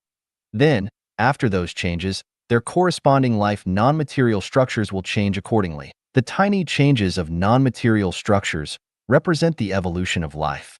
When these tiny advances accumulate to a certain amount and reach saturated conditions, then the non-material structure of the whole life will reach a stable state on another level, and then another life structure will begin to evolve. One example is that when the atomic structure of a person obtains electrons continually and the amount eventually reaches 900, added to their intrinsic 100, their non-material structure as person will disintegrate, and they will have taken a qualitative leap and attained the non-material structure of a celestial being. At this very moment, they will have reached death as a human being but be born as a celestial being. Another example is when the atomic structure of a person continually loses electrons. We can suppose that they lose 6 electrons for publicizing ghosts and monsters and polluting people's spirituality, for electrons for concocting various pretexts to force someone to bribe, 3 electrons for taking pleasure in other people's misfortune and ruining their success, 2 electrons for destroying mountains and woodlands, digging grasses, and filling ponds, 2 electrons for passing the Buck to self-hold and shift their misfortune onto others. 1 electron 4. Envying others' honor and high status and expecting others of falling in bad luck. And finally 1 electron 4. Beating their spouse and nagging their sons and breaching etiquette toward elder family members. At this point, they will have lost 19 electrons in total. The number of their electrons remaining will only be 81. 100 minus 19 is equal to 81. At this moment, the structure of their life will be approaching that of a dog, and if they lose one more electron, then they will die immediately and reincarnate as one because their life structure as a human being will have degraded to that level, and they will no longer be able to exist as a person. This is why some people die suddenly in their youth, others die suddenly in car accidents, and still others die suddenly from heart attacks. Their number of electrons reaches the number of a higher or lower life structure at that moment, and they, in whatever way, have to begin a new life journey. Some aged people suffer for prolonged periods of time with illnesses in beds. This is because their number of electrons is changing too slowly, and in such situations they should not linger in the human world, but try to start their new journey ASAP. The bad solution would be to curse others, blaspheme the gods and Buddha, and abuse children. The good solution would be to wish for world peace, pray for everyone could live a happy and blessing life. May those who used to hurt them enjoy happy futures and long to go to the Elysium world themselves. They had better invite people who have good knowledge of 36-dimensional space, life transmigration theory to interpret the details and sceneries of higher-level life spaces in order to help them forget about their merits and demerits in this life, rid all of their sufferings in this mortal world, let go of all their unfulfilled wishes, and start a new journey with neither worries nor regrets. Occasionally, at the moment of a life's reincarnation, special situations occur. For example, someone's number of electrons might have reached the number needed for a new life structure, but their new life, home, has not yet become ready. They have to put up with it and wait temporarily, usually for less than a month. This is just like a person who wants to move, but their new house is not ready to accommodate them, so they have to remain in their old one for a short time. Where is the new residence? The new residence refers to the anode black hole body in 36-dimensional space, namely the womb. When a fetus enters into the womb, it becomes a new residence. From time immemorial, people have always thought of fetuses as lives, but they are actually not. Fetuses are just residences, not lives. Fetuses will not be lives until a reincarnated life enters into this residence through a space tunnel in 36-dimensional space. Generally speaking, a fetus will have life within only a few days before the baby is born, but some fetuses will be born a few days later than the expected date of childbirth because no life has entered into this residence quite yet. The number of humans on the Earth is increasing quickly because the number of animals is decreasing proportionally. A large number of animals that have been killed by people have made great contributions to humans and have accumulated merits and virtues. As a result, these animals will reincarnate as humans, but the vast majority of people have not killed animals, so they cannot reincarnate as animals after they die. Therefore, the diminished number of animals will not be replenished in time. If such situations continue, the ecological system's balance will be broken and humans may face the greatest calamity at any time. There are 3 ways to correct such an imbalance. People could evolve towards the high-level life space and go to the 1,000-year world and the 10,000-year world so as to reduce their numbers. People could self-awaken. They need to control the continuous growth of their population, protect and let animals reproduce and develop, and transfer some people forcibly down to the animal level in order to maintain the ecological balance. Those people who are forcibly transformed downward will certainly be treated unjustly, but do not worry for them because the greatest creator will deposit large stocks of wealth in their banks, and when the ecological balance stabilizes, they will be reborn back into the human world with high positions and great wealth as compensation.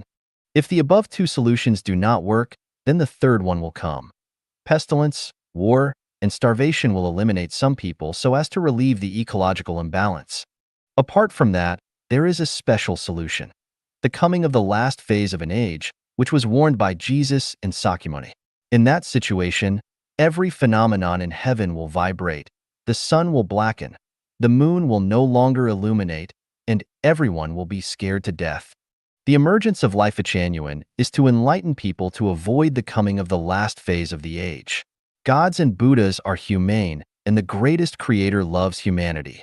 Now, so much about the evolution of life, you will have to figure the rest out for yourself. All scientists, philosophers, thinkers, and statesmen are welcome to join in this discussion and argue whether I am correct. If you do not agree, fine. Just continue to carry on in your old lifestyles. 生命的价值和意义 The value and meaning of life. Xiefeng. May 18, 2011. Translated by Treasure. Life is co-substantiated by life, but each are different entities. Life is only a single journey of life in the mortal world, but life exists eternally. The former can end at any time, but the later will continue on.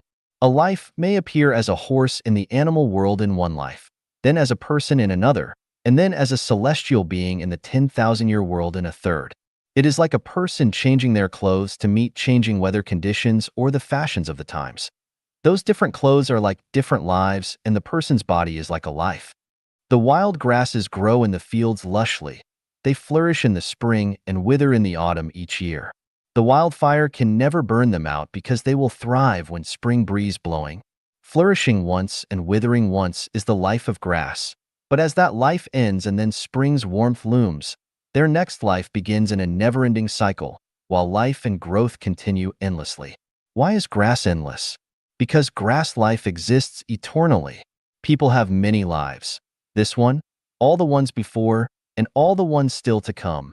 Just as grass grows in spring and summer, withers in autumn and winter, has done so for countless seasons, and will continue to do so for countless more. The essence of life is a non-material structure with spirituality which is invisible, untouchable, and illustrates itself through life. This is like the essentialities, forms, and use of Tao.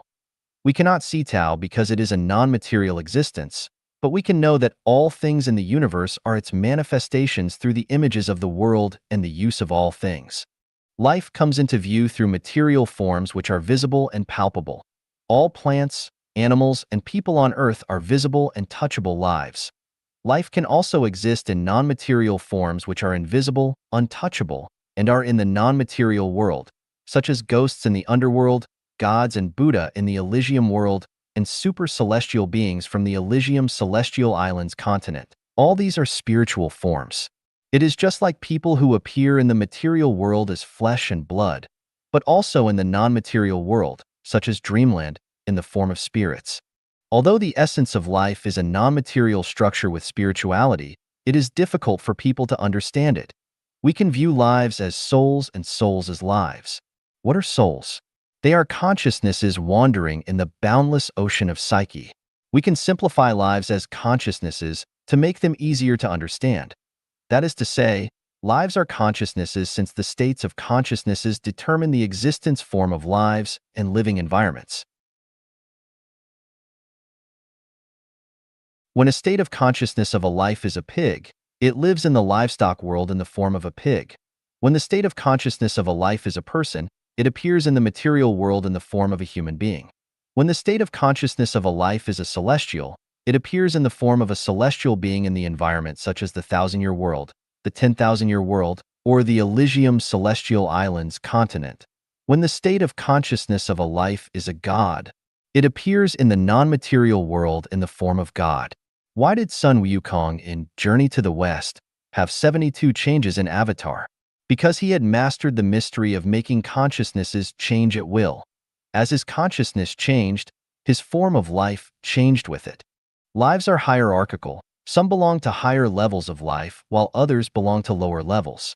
For example, flying birds are higher levels than insects. Animals are higher levels than plants. People are higher levels than animals. Gods, Buddha, and celestials are higher levels than people. The greatest creator is the highest level of life. Bacteria are the lowest levels of life. After understanding this basic common sense, we know that higher levels of life have absolute power of life and death over lower levels, that lower levels serve them, and that all of them serve the greatest creator. We know that all lives serve higher levels of life, and the ultimate value is in serving the greatest creator. People raise chickens and pigs to serve people. If they did not, then they would lose their value for existence. Their loss of value for existence would surely result in their destruction. The value of the existence of people is to serve the greatest creator. If they do not, then they will lose their value of existence and will surely be made extinct. The so-called destruction does not mean that our lives would cease to exist, but that they could not exist as humans. They would have to be transformed into other forms, such as descending into the animal world to serve humans. So, what is the meaning of life? The meaning of life is to be an actor in the grand script of universal life. The entire universe is a great dramatic performance in which each life plays a role as required by the script. A reply to Moth Orchid. Moth Orchid, hello, guide. Most people are curious about the meaning of life, and I am no exception. While managing to survive, I try my best to lead a meaningful life. I fully understand and agree with your advice about paying off my debts and ending my worldly ties during this life, but I would like to know, in addition to that, whether everyone has any other meaning in their life or a mission to improve their souls. How do I find out and understand it correctly? Guide. As an individual life, your life is not only an inevitable role to play in the big script, but it also has many plays within the big play as well, such as writing a script of life by yourself, being a director and an actor, marrying and having children, running a company, and so on. Those are the other meanings of life that you asked about.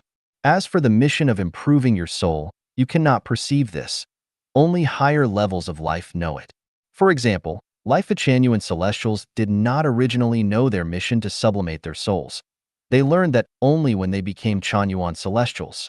The best way to find and understand other meanings to your life and your mission to improve your soul correctly is to listen to the teaching and guidance of gods, Buddhas, celestial beings, and saints, and letting higher-level lives guide your way. Generally speaking, it is very difficult to realize it by yourself. Moth Orchid. As for you, would your life trajectory have been different were it not for the experience of your curious car accident? Would your life trajectory be very different now? If these changes had not occurred, would the meaning and value of the life you pursue be different? I wonder what the significance of the help and guidance that you provide to others is to yourself. Assuming that your values and views on life were different before and after the car accident, how have they respectively affected your soul? Guide. Without that car accident, there would be no Life Chanyuan, and I would not have become the guide to life and life. I might have become the president of a company, in which case the trajectory of my life would be completely different. I would be pursuing money rather than to be reaping the ripe crops and ushering in the Life Chanyuan era for humans, not serving for the whole of mankind and all lives, but serving for a nuclear family and glorifying my ancestors. The value and meaning of my life would be totally different. The value and significance of what I do now, and what I do to help and guide you, is to be rewarded as a super celestial being and to live on Barikia Island in the Elysium Celestial Islands continent. That car accident was the watershed of my life and the turning point of my life channel. Before the accident, I was confused. I knew neither where I came from nor where I was going. I only knew to keep myself busy with survival. I did not understand the meaning of accumulating merits and virtues, or of paying my debts, and of course, needless to say, the mysteries of karma and the reincarnations of life. My soul, that is my consciousness, had been that of a human being. However, after that special incident, I knew where I came from, where I would go, and what my mission was. My life has become quite distinct and clear. My soul, that is my consciousness, first restored my memory of the thousand-year world, and I gradually took on the soul of a super celestial being from the Elysium Celestial Islands continent. Moth Orchid. One more question. I can enter into the non-material world in my dreams. Is there any way for me to let my consciousness enter into the non-material world freely when I am awake? Guide. Yes, by the method of being free from the mortal body in meditation. 生命不灭定律. The 5 Laws on the Eternity of Life. Xiefeng. November 13, 2005. Translated by Transin. Dr. Christopher Langton, the principal researcher at Los Alamos National Life Laboratory in the United States, said, "Life's essence lies not in its specific substance, but in its form. This means that life's essence has nothing to do with material, and it is just a form, a structure without material and a sign invisible to our naked eyes. Genes, the building blocks of life, seen as the human genome with scientific instruments, is actually not life's essence, but only the expression of a sealed book of life. This is why people can make spaceships, but not even make an ant. It is not completely right to say that the essence of life lies in its form because its form is just a rigid structure, but life itself is movable with spirituality and consciousness. Therefore, a life is a non-material structure with spirituality. At present, we must understand how these non-material structures with spirituality come into being and how they are born. If lives are material structures, then all the things produced by people such as bicycles, clothes, desks, toothbrushes, pencils, and so on are also lives. Obviously, lives are absolutely not material structures, but non-material structures, and therefore only those who understand the whole of non-material world can create them. For humans, creating the non-material structure is the hardest nut to crack, but for those who understand the non-material world, it is just a piece of cake. The problem is that life cannot be spiritual with only non-material structures because they must possess spirituality. However, where can we get the spirituality? For the masses, this is an easy question to answer. They will say, it comes naturally, or it originates from evolution. If you ask further, what is nature and how can it come naturally? Life is a non-material structure with spirituality, but how do they evolve by themselves?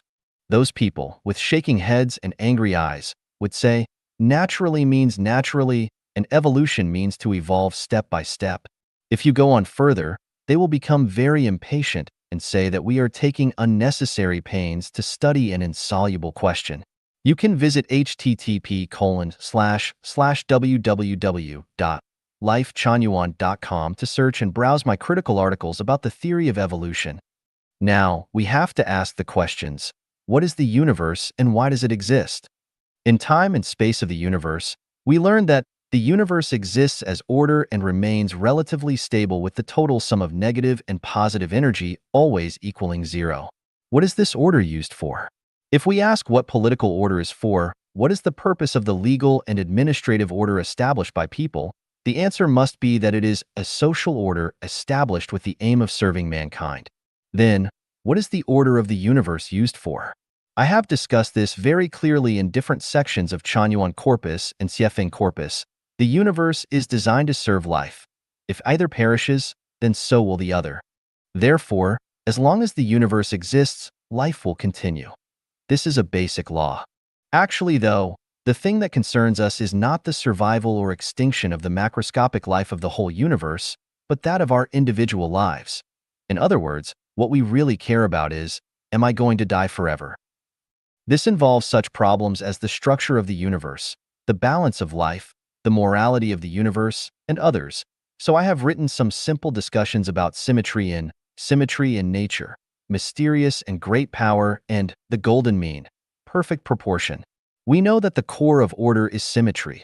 The universe is orderly, so the universe is symmetrical, and the Taiji diagram is a vivid simile for this. We also understand that the universe is holographic, that one cell can reflect all styles and features. Therefore, we come to the conclusion that life is symmetrical.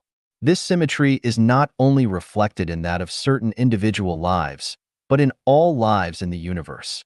From 36-dimensional space, we can see that the zero world, heaven world, Elysium world, cathode black hole body, the 10,000-year world, and the 1,000-year world are symmetric to the inflamed layer, frozen layer, hell world, plant world, animal world, and livestock world.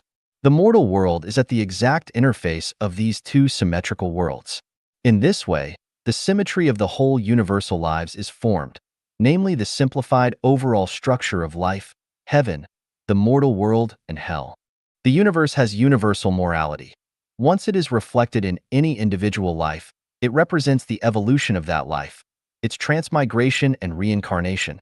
For example, if a person's consciousness and thinking resonates on the same frequency as the morality of the universe, then their life can evolve toward heaven, the 1,000-year world, 10,000-year world, and the Elysium world. Otherwise, their life will evolve toward hell, the hell world, inflamed layer, or the frozen layer.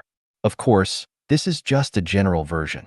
For a specific individual life, the evolution of life is much more complex. Why is life allowed to evolve? The answer is to maintain the morality of the universe and the dynamic balance of the whole of life. When the amount of any kind of life becomes too large within a limited space, it will have breached its symmetry. That is, it will have exceeded its limit. Similarly, if the amount of a certain kind of life is too small, it will also have breached its symmetry. This is just as with an industrial corporation with hundreds of employees. Only one general manager is wanted, and a few division managers, a maximum of 50 sales and logistics personnel, and the highest number of employees should work on the front line.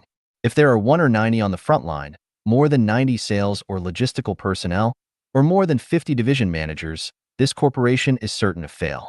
In order to ensure the normal survival and development of any corporation, its allocation of personnel has to be symmetrical. Certainly, this symmetry focuses mainly on the energy aspect rather than the quantity. The symmetry must be movable and flexible, not rigid and stiff. This is like the Earth's allocation of water. Seas and oceans account for the vast majority at 97.24%, glaciers and icebergs are 2.14%, underground tunnels are 0.61%, and rivers and lakes are only 0.0001%. However, all this water has to keep on flowing and cycling through meteorological changes and the Earth movements. To maintain a dynamic balance, or life could not survive here.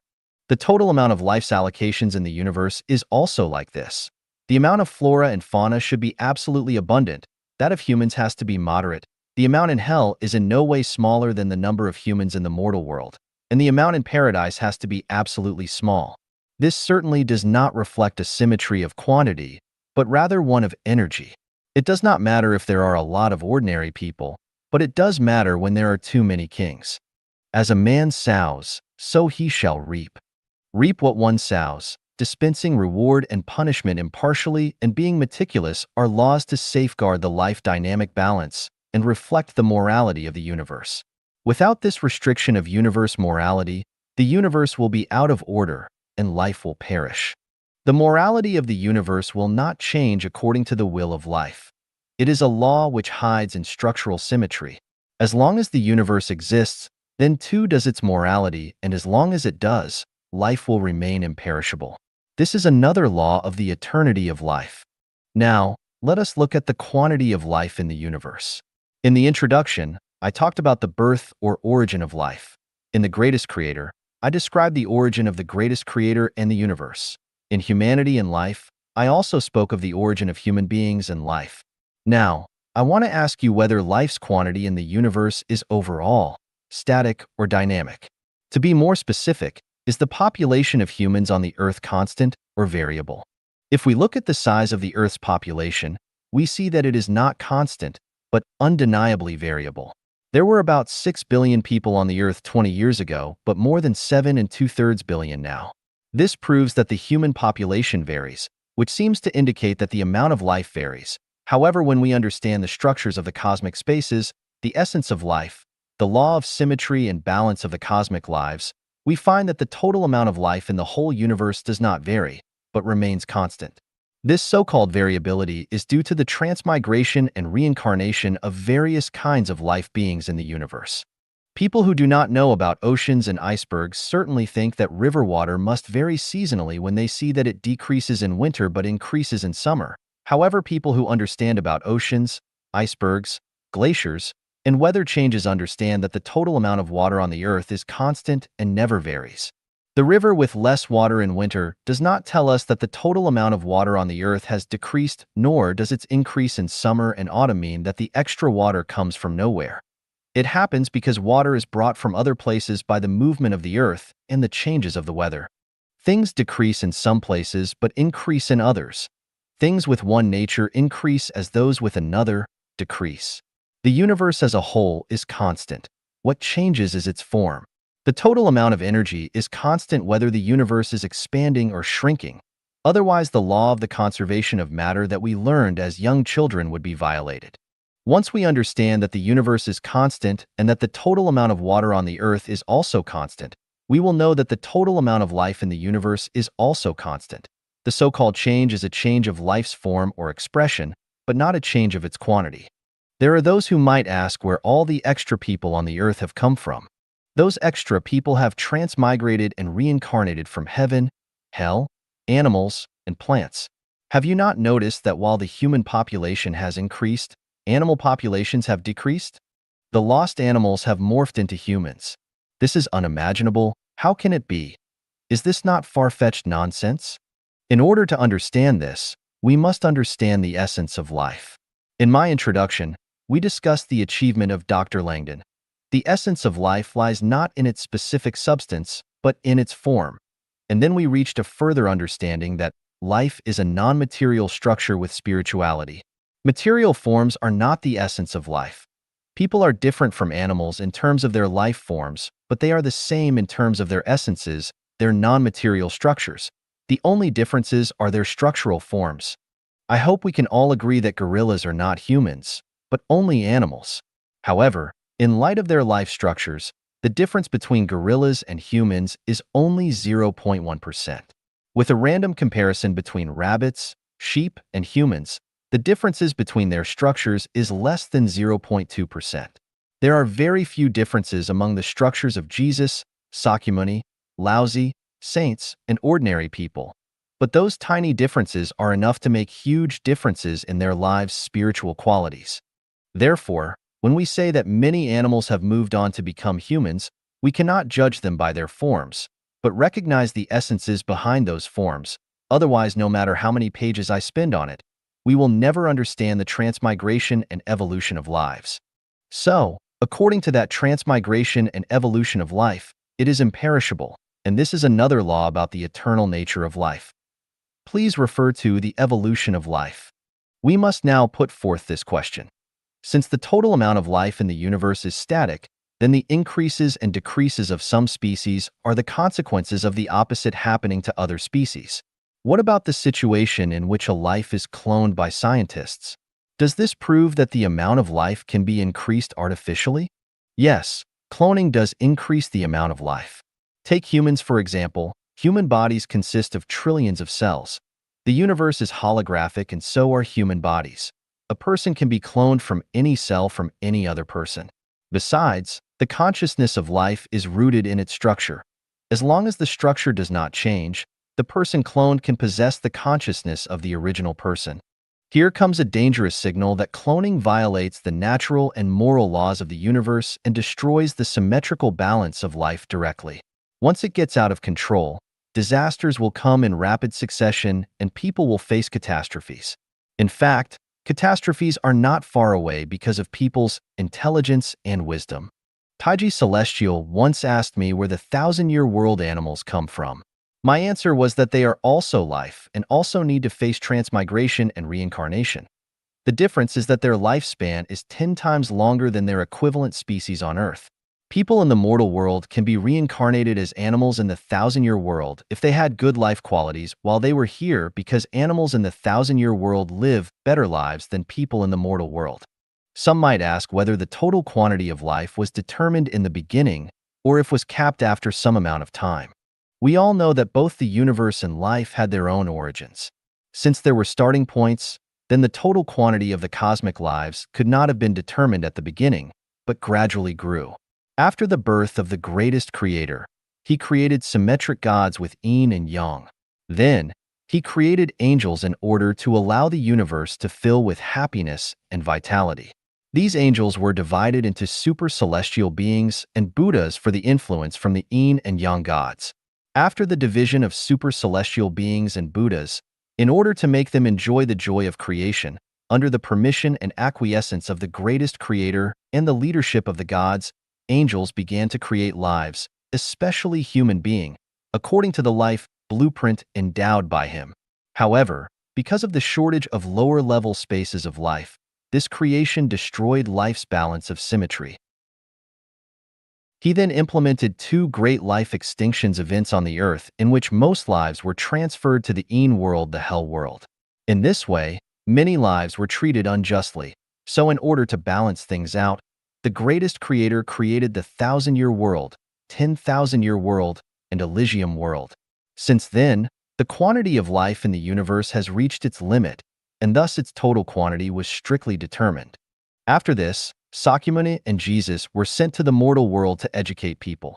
Prophet Muhammad, PBUH, also received his divine oracle and traversed his own journey to guide people from their respective factions toward heaven. Humans have three origins, and this is why there are three major religions: Buddhism, Christianity, and Islam. The differences in the doctrines resulted from the different origins of their lives. This is just an outline of an outline, and its real complexity would be too difficult to explain clearly as it involves too many astonishing details. A little imprudence could cause major misunderstandings, so therefore it can only be perceived by heart and not explained verbally. Scientists are taking efforts to establish a unified field theory of the universe while the gods are endeavoring to establish a unified perspective theory of human beings. Both groups are trying to unify all the inharmonious elements into the harmonious way of the greatest creator, which is why phenomena such as angels descending to the earth, Martians coming to save the earth, New Age concepts, and others are appearing. The birth of Life Genuine is a part of this general trend. Those with clairvoyance can smell the era changing from Life Genuine. Because of this, all religions except for the three listed above are heterodoxical because of their false sources and should cease their activities and disappear automatically. Owing to the different doctrines and unconquerable qualities of these three, they should compromise with each other and gradually blend together in order to safeguard the harmony of cosmic lives. In the eyes of the greatest creator, all lives are equal and share the same opportunity. As lives are imperishable, everyone, regardless of their religion, faction, nationality, or race at present, should stop thinking about maintaining their own current interest, but only consider their future direction. Life has spirituality, consciousness, reaction, and emotion, but its spirituality comes from life's origin, the psychic energy of the greatest creator, which is also the Tao in Laozi's Tao Te Ching. Tao is the blood and vitality of the universe. It runs throughout all time and space and exists in motion and variation of all material and non-material beings. As long as the greatest creator exists, Tao works. As long as Tao exists, life is imperishable. Even if we wanted to end our own life, it would be impossible. We could only kill our physical body, but we could never kill our life because our life and Tao, the psychic energy of the greatest creator, are integrated. Owing to the eternity of Tao, the life attached to it is imperishable. This is another law of the eternity of life. Finally, let us look at whether or not the non-material structure of life will ever be faced with extinction.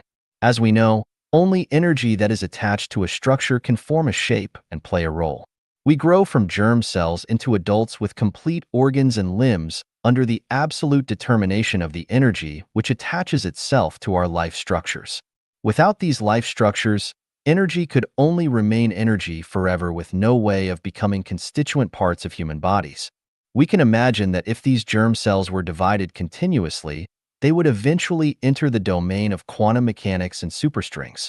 With a further step, they would enter the dimension of the spirit and consciousness, which are non-material. All material with forms in the universe are ever-changing and able to disappear, but spirit and consciousness are not. We always say that deities lurk 1 meter above our heads, but who or what are these deities? They are non-material and intangible. Although intangible, they are substantive and will never disappear. Each material has a structure and each non-material also has one. As a result, since non-material structures cannot disappear, then these non-material structures of life will never do so either. This is another law of life's eternity. In summary, life is eternal for the following 5 reasons. The universe is eternal. The universe's morality is eternal. Life beings can transmigrate and change. The psychic energy of the greatest creator, Tao, lives forever. Non-material structures are eternal. These 5 reasons determine the law of life's eternity. If my theoretical analysis above leaves you confused, then consider the facts. What facts? From the research reports of near-death experiences and the records of reminiscences about previous lives, one can understand that life is eternal. If you have not read about them, you can still sense and feel them in your dreams. In conclusion, life is eternal. 生命的灵光与色彩 The spiritual light and color of life. Xiefeng, January 18, 2007. Translated by Transin. Both the material and the non-material show light and color. Everything in the universe has feelings and psychic energy. Life is a non-material structure with spirituality, and every light and color is the result of its structure. Although both life beings and non-life beings have spiritual lights, those of life beings possess initiative, whereas those of non-life beings only reflect light from spiritual sources. The lights and colors of materials are visible, but the lights and colors of non-materials need to be experienced with spiritual perception. The stronger that a vitality is, the richer its color will be, and the brighter its radiance becomes. The spiritual light of a life has color which is determined by its non-material life structure. Life has levels. Although different levels of it may embody the same spiritual lights, their colors are quite different. Strong or weak of spiritual lights just indicates life beings waxing and waning, not their qualities, whereas their colors indicate their qualities, not their strengths or weakness. People can be divided into ignorant persons, laity, mortals, sages, and celestials. Celestials include saints, lofty people, and pure people, but also goblins and devils. This kind of classification is not based on the external characteristics of life beings, but rather on their intentions and qualities. Just as with diamonds, rubies, sapphires, opals, olivines, moonstones, aquamarines, tourmalines, amethyst, and other gemstones. All of them are stones, but their structures and qualities vary. Everyone has their spiritual light. Those of ignorant persons, laity, mortals, and sages are relatively weak, while those of saints, lofty people, pure people, goblins, and demons are much stronger. Ordinary people's spiritual colors are flat. Those of immortals are bright and intense. Generally speaking, ordinary people's spiritual lights are white with faint light, like a mass of vapor, but sages are faint-colored, which are often changing. With the perfection of structure and the purification of quality, the spiritual lights gradually show into a fixed color. Saints, lofty people, and pure people show colors of red, yellow, and purple. Goblins show blue and green. Devils show black. Buddhas, including super-celestial beings, show a wide spectrum of 7 colors. As spiritual lights belong to the non-material, they are invisible to naked eyes and are only visible to those with Buddha eyes. Generally speaking, auspicious lights indicate the life quality of heaven, whereas dark or absent light indicates one of hell. We can sense invisible, spiritual light and color when we socialize with others. If we feel fresh, open and clear, bright and beautiful, happy, warm, cheerful, inspired, and safe when reading someone's aura or articles, then this person's spiritual light is auspicious. If we feel pain, oppression, heaviness, discouragement, are unsettled, and feel negativity, depression, and worry, then this person's is dark. To make your spiritual light become more auspicious, you must perfect the non-material structure of your life. The more perfect it is, the more auspicious it will be, and people will sense your degree of perfection. If our consciousness is clear and ordered, then colorful light will show. If our consciousness is disordered, then colorful light will not show. We can be enlightened from a magnet or from ordinary iron. The former has polarity, the latter does not. The difference between them lies in the arrangement of their molecules. The former is orderly, the latter is not. Of course, our environment can inspire us as well. Just as when we go shopping, some shops are clean and tidy, bright and lively, and welcome us inside, while others are disorganized and gloomy and make us feel oppressed. The non-material structures of life are like those shops. Some people's life structures are like green hills with clear water, bright and colorful, while others are more like barren hills with muddy rivers, barren grounds, and evil. Different structures present different spiritual lights and colors. Looking up to heaven, we only see the blue sky and white clouds, but cannot see the concealed, infinitely natural scenery. This is because our spiritual perception is too weak for our consciousness to enter into the non-material world. What do we see as we gaze across the vast Gobi Desert? Most people just see sand, but some see the grand phenomenon of heat currents flowing across the Earth's surface, while others even see mirages. The longer you concentrate on something, the more you will understand it and find things that are invisible to others. I hope that everyone glows with auspicious and colorful spiritual lights and that everyone will see them. 生命的生死新概念 New Understanding on the Life and Death of Life. Xiefeng. April 3, 2011. Translated by Transin. The issues of life and death with regard to life do not exist. The only issue is that of conversion. So-called life and death are only false appearances which have mistaken the existence and disappearance of the carriers of life for those of life itself. It is a misunderstanding of life to say that it is born or dies. Since people do not understand the whole truth of life and its length, they define it mistakenly by way of their limited vision. Morning bacteria have no idea of the first and last days of months. Cicadas are unaware of spring and fall. Bacteria that emerge in the morning and die in the evening have no experience of what days are like. Cicadas that are born in spring and die in fall cannot understand the passage of seasons. Butterflies who fly and dance among flowers will never know the existence of winter. Humans cannot see the past or future, so humans always measure the length and depth of life against the more transient life. How do we react to morning bacteria saying that there are no dark nights? What do we think when cicadas say that there is no spring or fall? How do we feel when people tell us that there are no previous or future lives? People often talk about life and death by saying that someone is born or has died. Actually, what they refer to is only the birth, growth, and death of their flesh, the carriers of lives, not their life.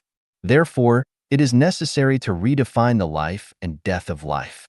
A person's downward conversion from the human world to a lower life space is death. A person's horizontal transmigration back to the human world is half death. A person's upward conversion from the human world to a higher life space is life. More specifically, a person is dead if they transmigrate to the plant world, the animal world, hell, the frozen layer, or the inflamed layer. A person is half dead and half alive if they transmigrate back to the human world. A person gains life if they advance toward any of the 3 levels of heaven, the 1,000-year world, the 10,000-year world, or the celestial islands continent of the Elysium world. It is up to everyone to choose for themselves whether they go to death, half-death, or life. Hence, we can see that some people are marching downward, some are lost on the road, and some are proceeding to a more wonderful rebirth. 答复王神医关于灵魂的咨询. What is soul and the features of souls? A reply to the consultation on soul from Dr. Wang. Xiefeng. October 11, 2006. Translated by Transin. Let me introduce Dr. Wang Rongquan of One Clinic of Jiuquan City, Gansu Province. He acquired the nickname of Miracle Working Doctor from his noble medical ethics and strong healing skills. I had the honor of meeting with him in June of last year and witnessed his method of treating patients, which was truly quick and efficient and priced fairly and reasonably. Humility and open-mindedness are commonalities of all wise people, and Dr. Wang is no exception. Both of us were sincerely impressed after our brief conversation, and I entertained a couple phone calls from him, including one yesterday morning concerning the question of souls. I posted my understanding of souls below for him to read when he went online. At the dock, we can often hear someone shouting, "Look, the ship is coming." Standing in the station platform, we can hear someone saying, "The train is coming." At the airport, we say, "The plane is taking off." The question is, what commonalities do ships, trains, and planes all share? Can any of them come and go by themselves? Certainly not. The reason that they move about is that they have souls, which control them. People. Without people, they would be nothing more than structures of energy and aggregates of matter. A daughter said to her mother, "Look, Daddy is coming home." A passers-by shouted in panic, "Run, a vicious dog is running this way." A young girl cried to her older sister, "My rabbit ran away." We need to ask what trait the dad, the wild animal, and the rabbit share. Why can they move? And why are they no longer able to do so when they die, but their legs, vital organs, and heads are still there? The reason is that they can only move when souls inhabit their bodies. After their souls leave them, they are no longer able to move even though their physical structures are intact. They become the same as those ships, trains, and airplanes without people. So, the physical structures are nothing more than aggregates of materials formed by energy attached to them. They are vessels. The driver of the train gets off and leaves it motionless and dead, but the soul of the train, the driver, is not dead. just as a soul leaves its flesh motionless and dead, but the soul of the flesh does not die. The Western research of near-death and numerous instances of reincarnation tell us loudly and clearly that human souls still exist after their physical deaths, and that they can find other carriers to continue to exercise their missions, just as drivers can replace cars and continue driving. Many people have witnessed the phenomena of soul infusion. Very normal people's voices change suddenly along with their pronunciation and intonation, and they say something very strange, but have no idea why. This proves that another soul has expressed itself by borrowing this carrier. Many people have such experiences in which they clearly perceive that other persons are talking to them in their minds, and they can even remember and write down what they tell them. Jane Roberts, Seth, and her receiver, who disseminated New Era information, and Neil, the author of Conversations with God. Their behaviors have proved the independent existence of souls, but what exactly are they? The answer is that souls are non-material structures with spirituality and share the following 8 basic characteristics. Souls have spiritual nature and are alive. Souls are non-material, invisible, inaudible, untouchable, and immeasurable in the material world. Souls are weightless. Souls are consciousnesses. Souls function in the material world only when they are attached to specific carriers. Souls have memory. Souls have regional properties. Souls can penetrate and enter any substances from their gaps like beams and waves. Souls are consciousnesses that contain psychic energy but are not the psychic energy themselves. The psychic energy is the source of life and is found everywhere in the universe, whereas souls are just small psychic energy regiments. Not only can souls take people as their carriers, but they can also inhabit other animate and inanimate objects such as houses, vehicles, computers, trees, stones, and so on as their carriers as well. Whether souls go to heaven, hell, or back to earth depends on their contents, namely their consciousnesses. The reincarnation of souls abides strictly to the management and arrangement of Tao. All the reincarnations of souls must pass through the continent for 3 realms lives to pass through. This is a filter with different densities at different layers through which the souls will enter their corresponding spaces. In Life Genuine, we usually identify consciousnesses instead of souls for easier understanding and refinement. 梦境和生命空间, Dream World and the Space of Life. Xiefeng. August 15, 2017. Translated by Treasure. Suppose that you could either sleep and have a wonderful but illusory dream for 80 years, or that you could study, work, and struggle in reality for the same 80 years. Which would you rather do? Enjoy the unreal dream or struggle through reality? It is the same 80 years. What is the difference between the real and the unreal one? Are both not experiences of life? To life, there is no real or unreal problem. Where were you when you were dreaming? Is everything in a dream not our reality? Is the feeling in the dream not real? Are the feeling and experience of annoyance, worry, joy, and fear not the same as they are in our reality? Actually, life is also a dream. However, our thoughts corner us stubbornly in a supposed reality and we ignore the other space of life. Human lives die, but life does not. Life will continue to live on in a dream without a body. The point is, which dreams shall we dream? Pleasant ones or nightmares? The space of life is infinite, and the time of life is also infinite. Everyone dreams. What happens in those dreams? It may be unthinkable and unimaginable, but you can reunite with dead loved ones, allow yourself to fly, miraculously transform into things and situations that you long for, and you may even make love in your dreams, and the feelings of making love in dreams are more intense, comfortable, unforgettable, and impressive than of those in reality. What is unimaginable in reality can be realized in dreams. You can even attain magic powers and spells. Why not live a wonderful dream?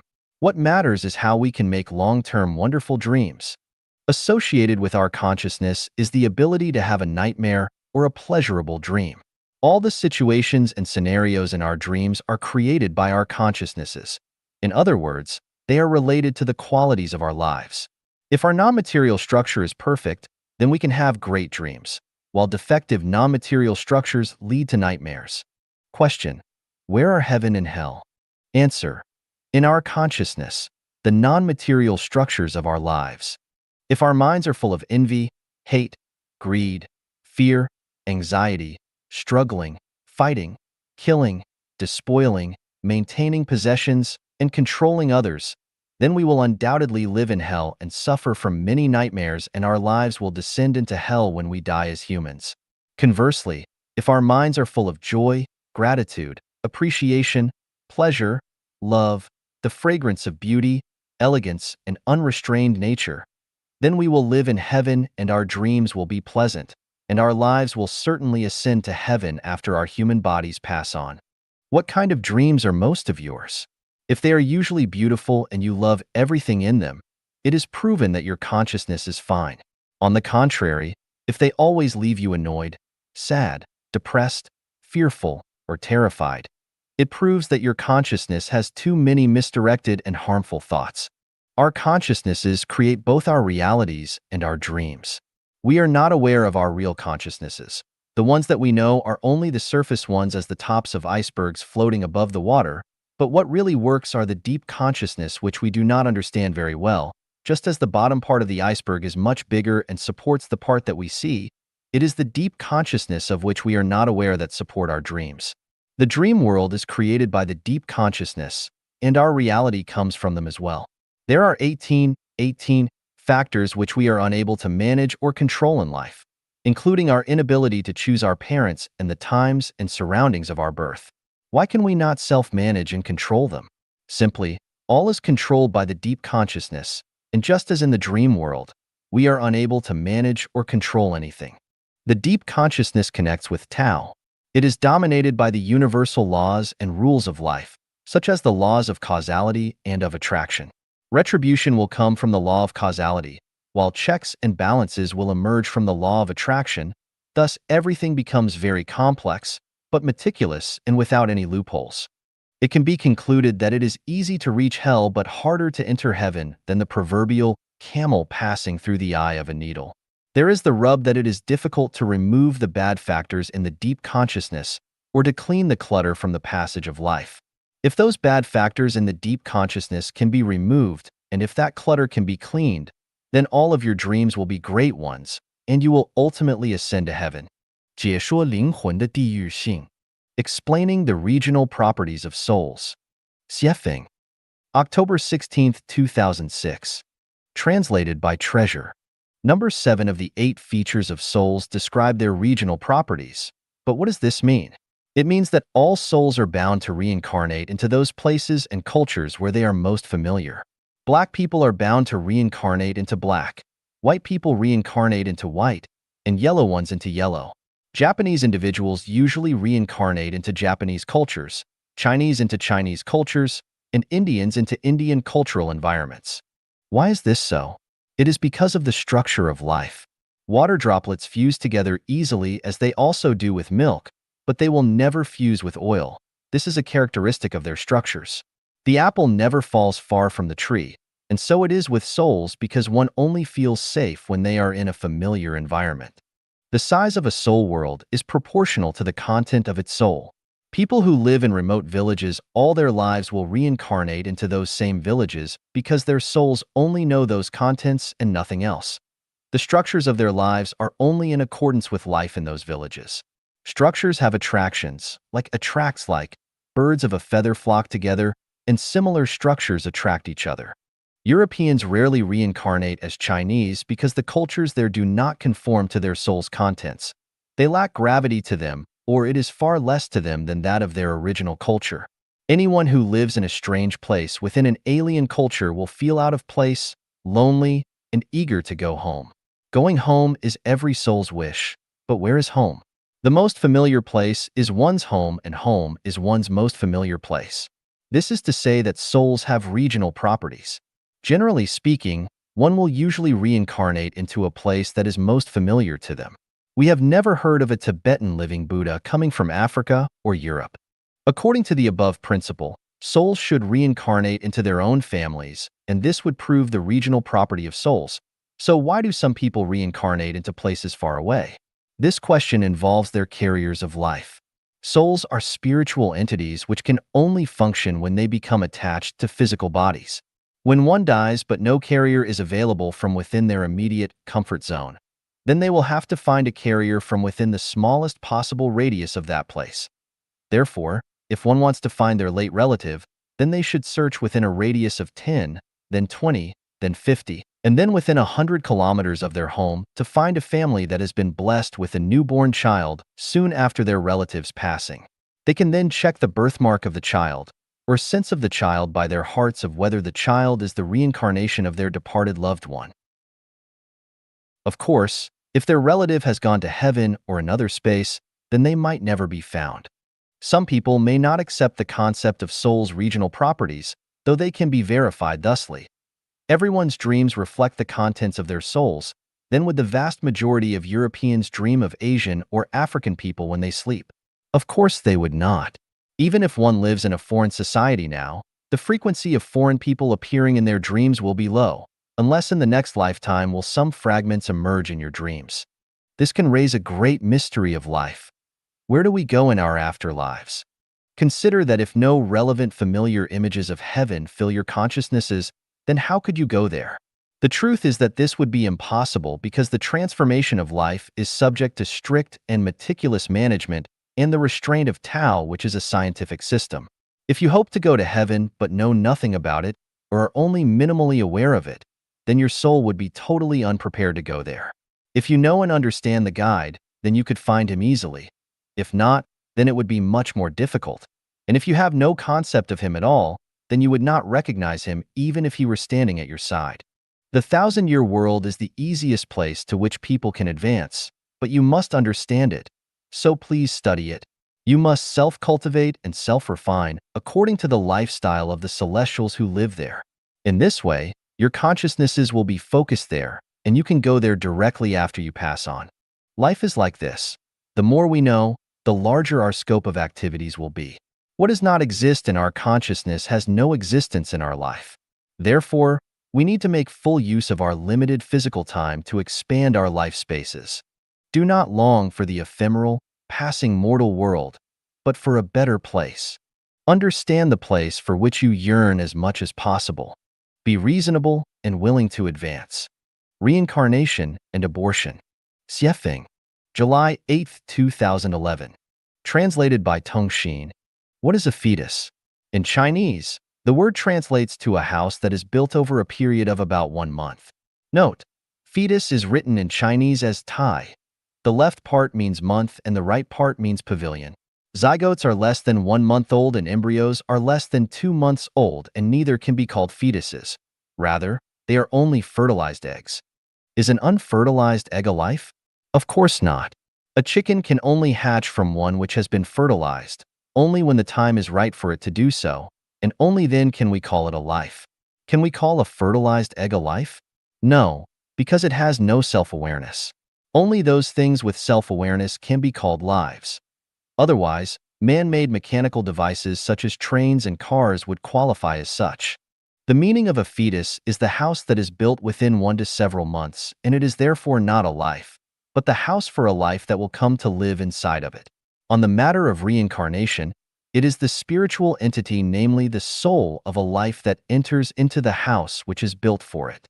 It is only when this soul of a life enters into a fetus that it becomes a life. When does the soul of a life reincarnate? Reincarnation usually happens at about 10 days before birth, while most of the process happens during the 3 days before birth. Many cases from examples from throughout history in different cultures prove this. The conclusion leads us to believe that fetuses in wombs can be called lives from only about 10 days before their births. Otherwise, they are not lives, but houses waiting for new lives to enter. Christianity and Buddhism regard abortions as sins because they kill lives. Such views are wrong because they do not reflect the facts. If we take a fertilized egg or a fetus as a life, then the concepts of heaven, hell, and reincarnation cannot exist because many new lives are born. Many old ones die continuously, and one could only live for one life as a human, and this is clearly not true. Should a young girl who becomes pregnant after having sex without any knowledge and methods of contraception abort her growing embryo or fetus? Please do not preach morality here. It is useless at this time, and we should only consider the ramifications of whether she should carry to term or not. If you do not agree that she should abort, would you be willing to be responsible for the nursing and rearing of her child? If you will not do this, but speak loudly against her abortion and say that abortion is a sin and a crime, please explain where your moral responsibility is. Life genuine is the final course for human beings. Everything is concluded by the final course. 清扫生命通道. Clear the passage of life. Xiefeng. August 14, 2017. Translated by Fengxing. By the existence of things, we profit, and by the non-existence of things, we are served. For something to be useful, it must be empty. Water can only flow freely through pipelines that are empty. If they are not empty, its flow will be restricted. The most obvious example is how drains in kitchens and washrooms become blocked when garbage clogs the pipes. A pipe clogged by garbage is useless. The only way to solve that problem is to remove the garbage, otherwise, it becomes useless. Life is like a passage which must be kept clear. Once extra clutter enters it, life will become weak and powerless, will be rigid and corrupted and even useless. When I study life and contrast a life that is bound for heaven with the one that is going to hell, I find that the passage of heaven-bound lives is clear, whereas the ones of hell-bound lives are filled with extra clutter and are badly blocked. What exactly blocks the passage of life? Above all, we must learn what life is. Life is a non-material structure with spirituality, which shows its character mainly through the consciousness, also called the soul. Actually, life, soul, and consciousness are the same thing. In order to talk about it more conveniently and clearly, I substitute consciousness for life, and when I speak of consciousness, I really mean life. Life's passage is blocked right by clutter in the consciousness. Let us examine the types of things that clutter our consciousness. Joy, anger, sorrow, happiness, grief, fear, and fright do it. Property, money, reputation, status, and power do it. Tao, virtue, benevolence, righteousness, courtesy, and faith do it. Relatives, families, nationalities, groups, political parties, religions, and nations do it. Faith, ideals, successes, proposals, and targets do it. All of our knowledge, education, and experience does it. All the views which have been formed about life, values, life, and the universe do it. Ideas from traditions and religions do it. Everything listed above are obstacles that block the passage of life. Now let us look at the teachings of Laozi, Sakyamuni, and Jesus. The core of Laozi's teachings is nothingness, returning to being a baby. Sakyamuni's teachings focus on being empty. One's mind should not abide in form, sound, smell, taste, touch, or dharma. Your mind should not abide in anything. The core of Jesus's teachings is you should be converted and become one as little child. The teachings of Celestial, Buddha, and God focus on one point, that is clearing the passage of life. Why should we clean life to keep it flowing smoothly? The answer is obvious. When a water pipe is blocked, it is useless. When a bedroom is stuffed, no one can occupy it. When the passage of life is blocked, life will lack of nimbus and will slip down toward hell. So it is necessary to clear the passage of life. With respect to real life, the more possessions that one owns, the more trouble, worries, fright, and the less freedom, elegance, and flexibility they have. The more that clutters their consciousness, the more rigid, possessive, stubborn, and conservative they become. The more they dare not to take one step beyond the limit. A life like this actually becomes more miserable, tiring, and tragical. Einstein once said that what prevented him from thinking was the education he had received. I can tell you that what prevents one from achieving happiness, joy, freedom, and blessing comes from what they have possessed in their consciousness. And what prevents mankind from achieving peace, happiness, and sustained prosperity is exact what they hold fast to. I understand fully the broad way to heaven and how a person achieves a happy life, and I know clearly how mankind can avoid man-made and natural disasters and how to realize a sustainable development, but more importantly, I know how a life can arrive in heaven. However, few believe my words because people's passages of life are too cluttered. Accordingly, if one wants a better life and wants to arrive in heaven, they must clear their own life passage first. 生命的高峰体验和极乐妙境 The peak experience and bliss state of life. Xiefeng. September 30th, 2011. Translated by Treasure. The prestigious American psychologist Abraham Harold Maslow has presented his theory of the hierarchical needs of life, in which he postulates that self-realization is the highest need of one's life, that the most perfect symbol of obtaining the highest need is peak experiences, and that his definition of it is a strong identity experience. I will summarize the following 18 characteristics of its specific intention here. Everything blends into one harmonious and integrated whole, becoming an integral part of nature by losing oneself and melting into it. Being in the best state as when a river flows vigorously. Being good at what one does and handling things with great facility. Being full of confidence as if all can be conquered. Being free from suffering and optimistic about everything. Being as unsophisticated and pure as a newborn baby. Being flexible and tactical and improvise at will. Being unique by blooming one's own nature fully. Being absorbed in the present. Being unworldly and regarding spiritual pursuit as supreme. Being in a state of perfection with abundant essence, chi, and spirit. Being poetic and full of mysterious ecstasy. Release one's energy completely and being clear, bright, and fresh, and as if all inner. Feeling fresh, clear, and being free from hostility and hate within. Being free from worldly affairs and at absolute peace. Immersing oneself within the ecstasy of delight and feeling everything's amazement. Being overjoyed and grateful for God's. How many people can enjoy the peak experience that is described above? I suppose very few.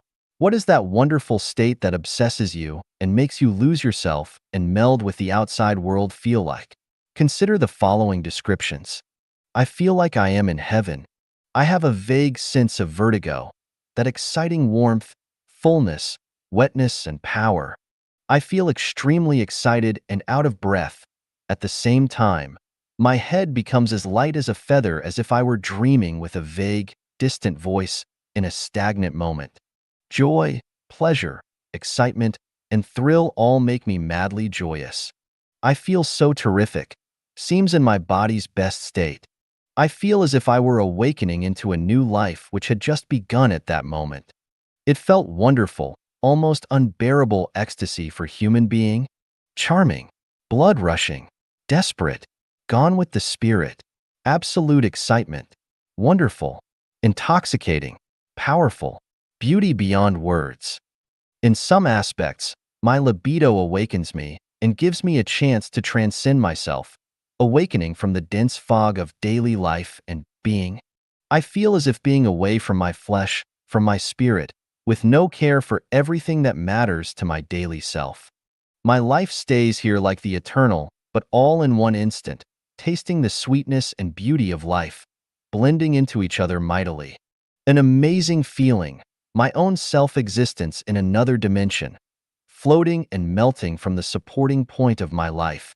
A sudden gush of roaring fire, strong, devouring, wonderful.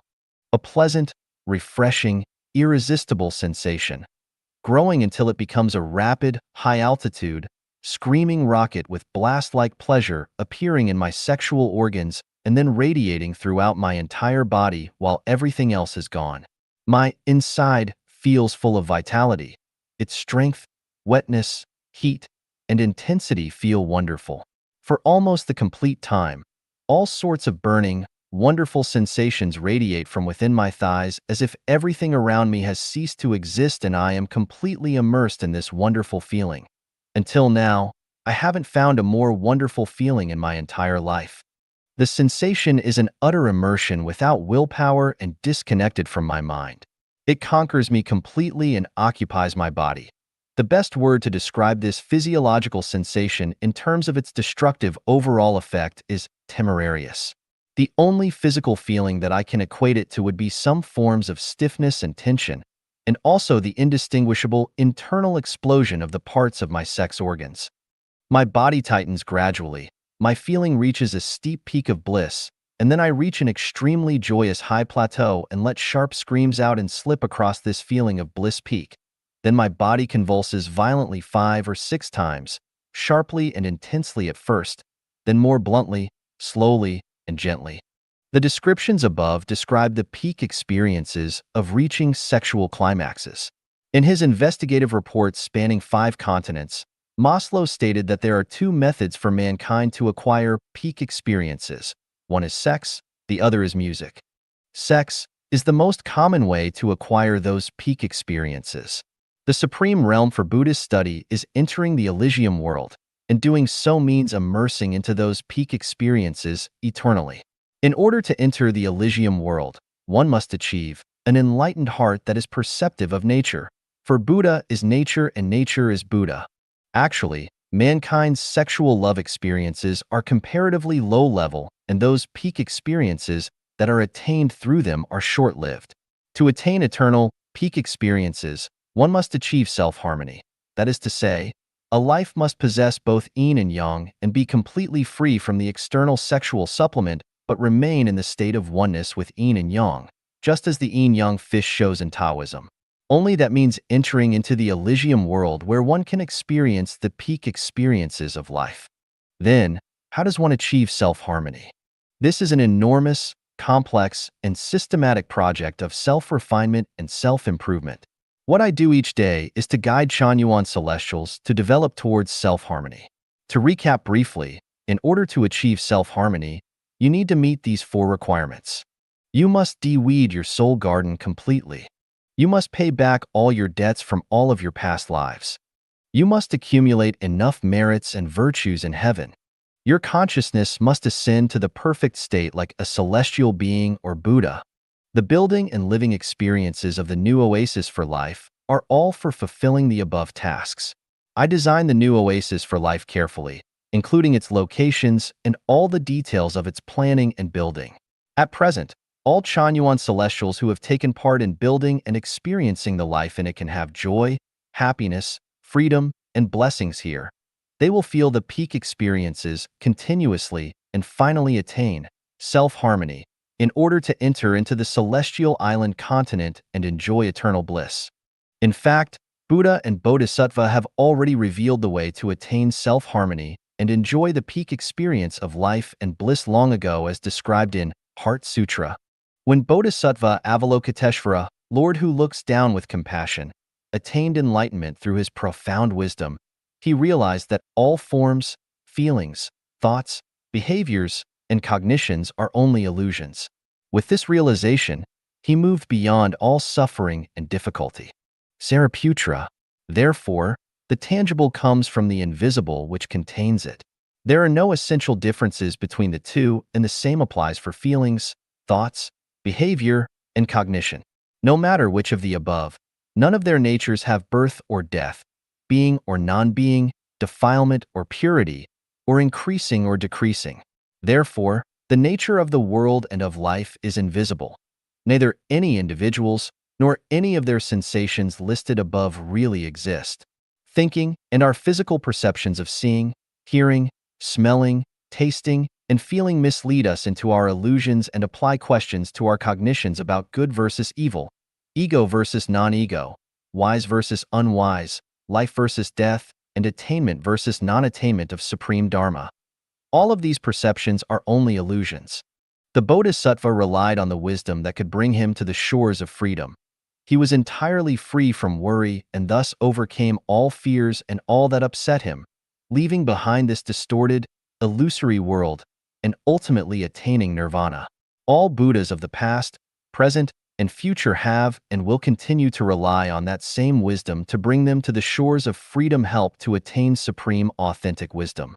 Therefore know that wisdom that can bring us to the shore of freedom is a great spiritual mantra, a great bright mantra, a supreme mantra, an unequaled mantra. It can remove all suffering. It is genuine and not false. It reads, go, go, go. Go to the other shore with transcending wisdom. Go to the realm of freedom. Go to attain enlightenment soon. Just go. Finally, I want to repeat the last words of Heart Sutra. Go, go, go. Go to the other shore with transcending wisdom. Go to the realm of freedom. Go to attain enlightenment soon. Just go. 有关生命和生命轮回的8个小秘密. 8 Secrets on Life and Samsara.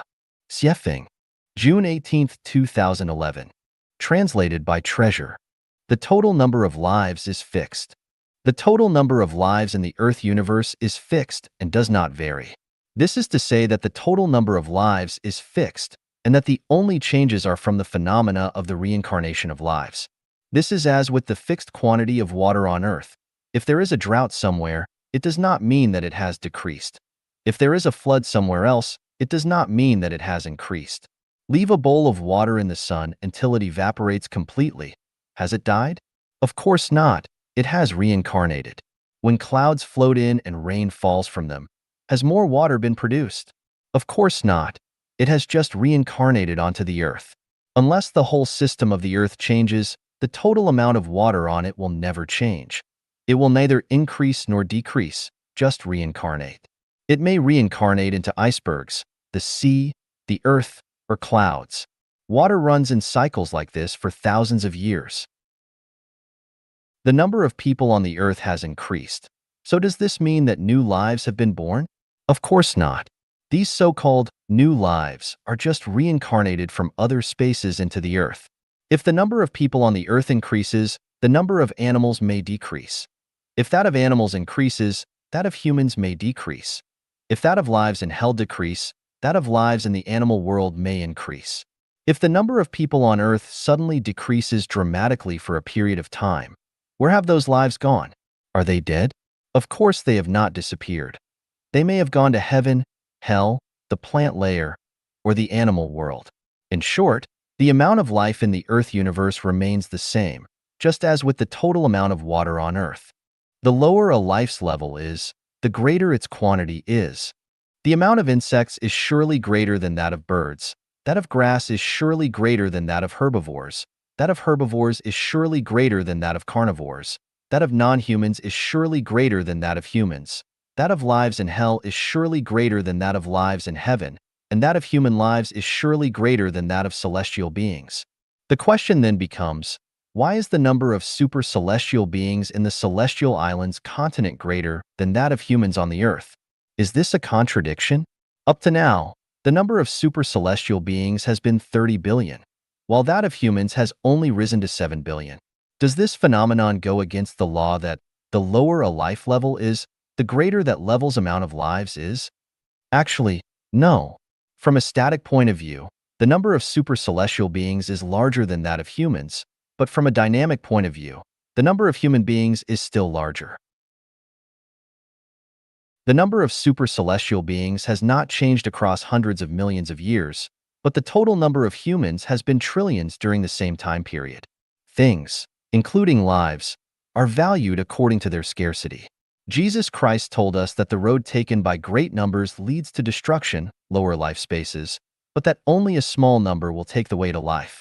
From this perspective, when a person views things as the masses do, then they will go toward lower life spaces.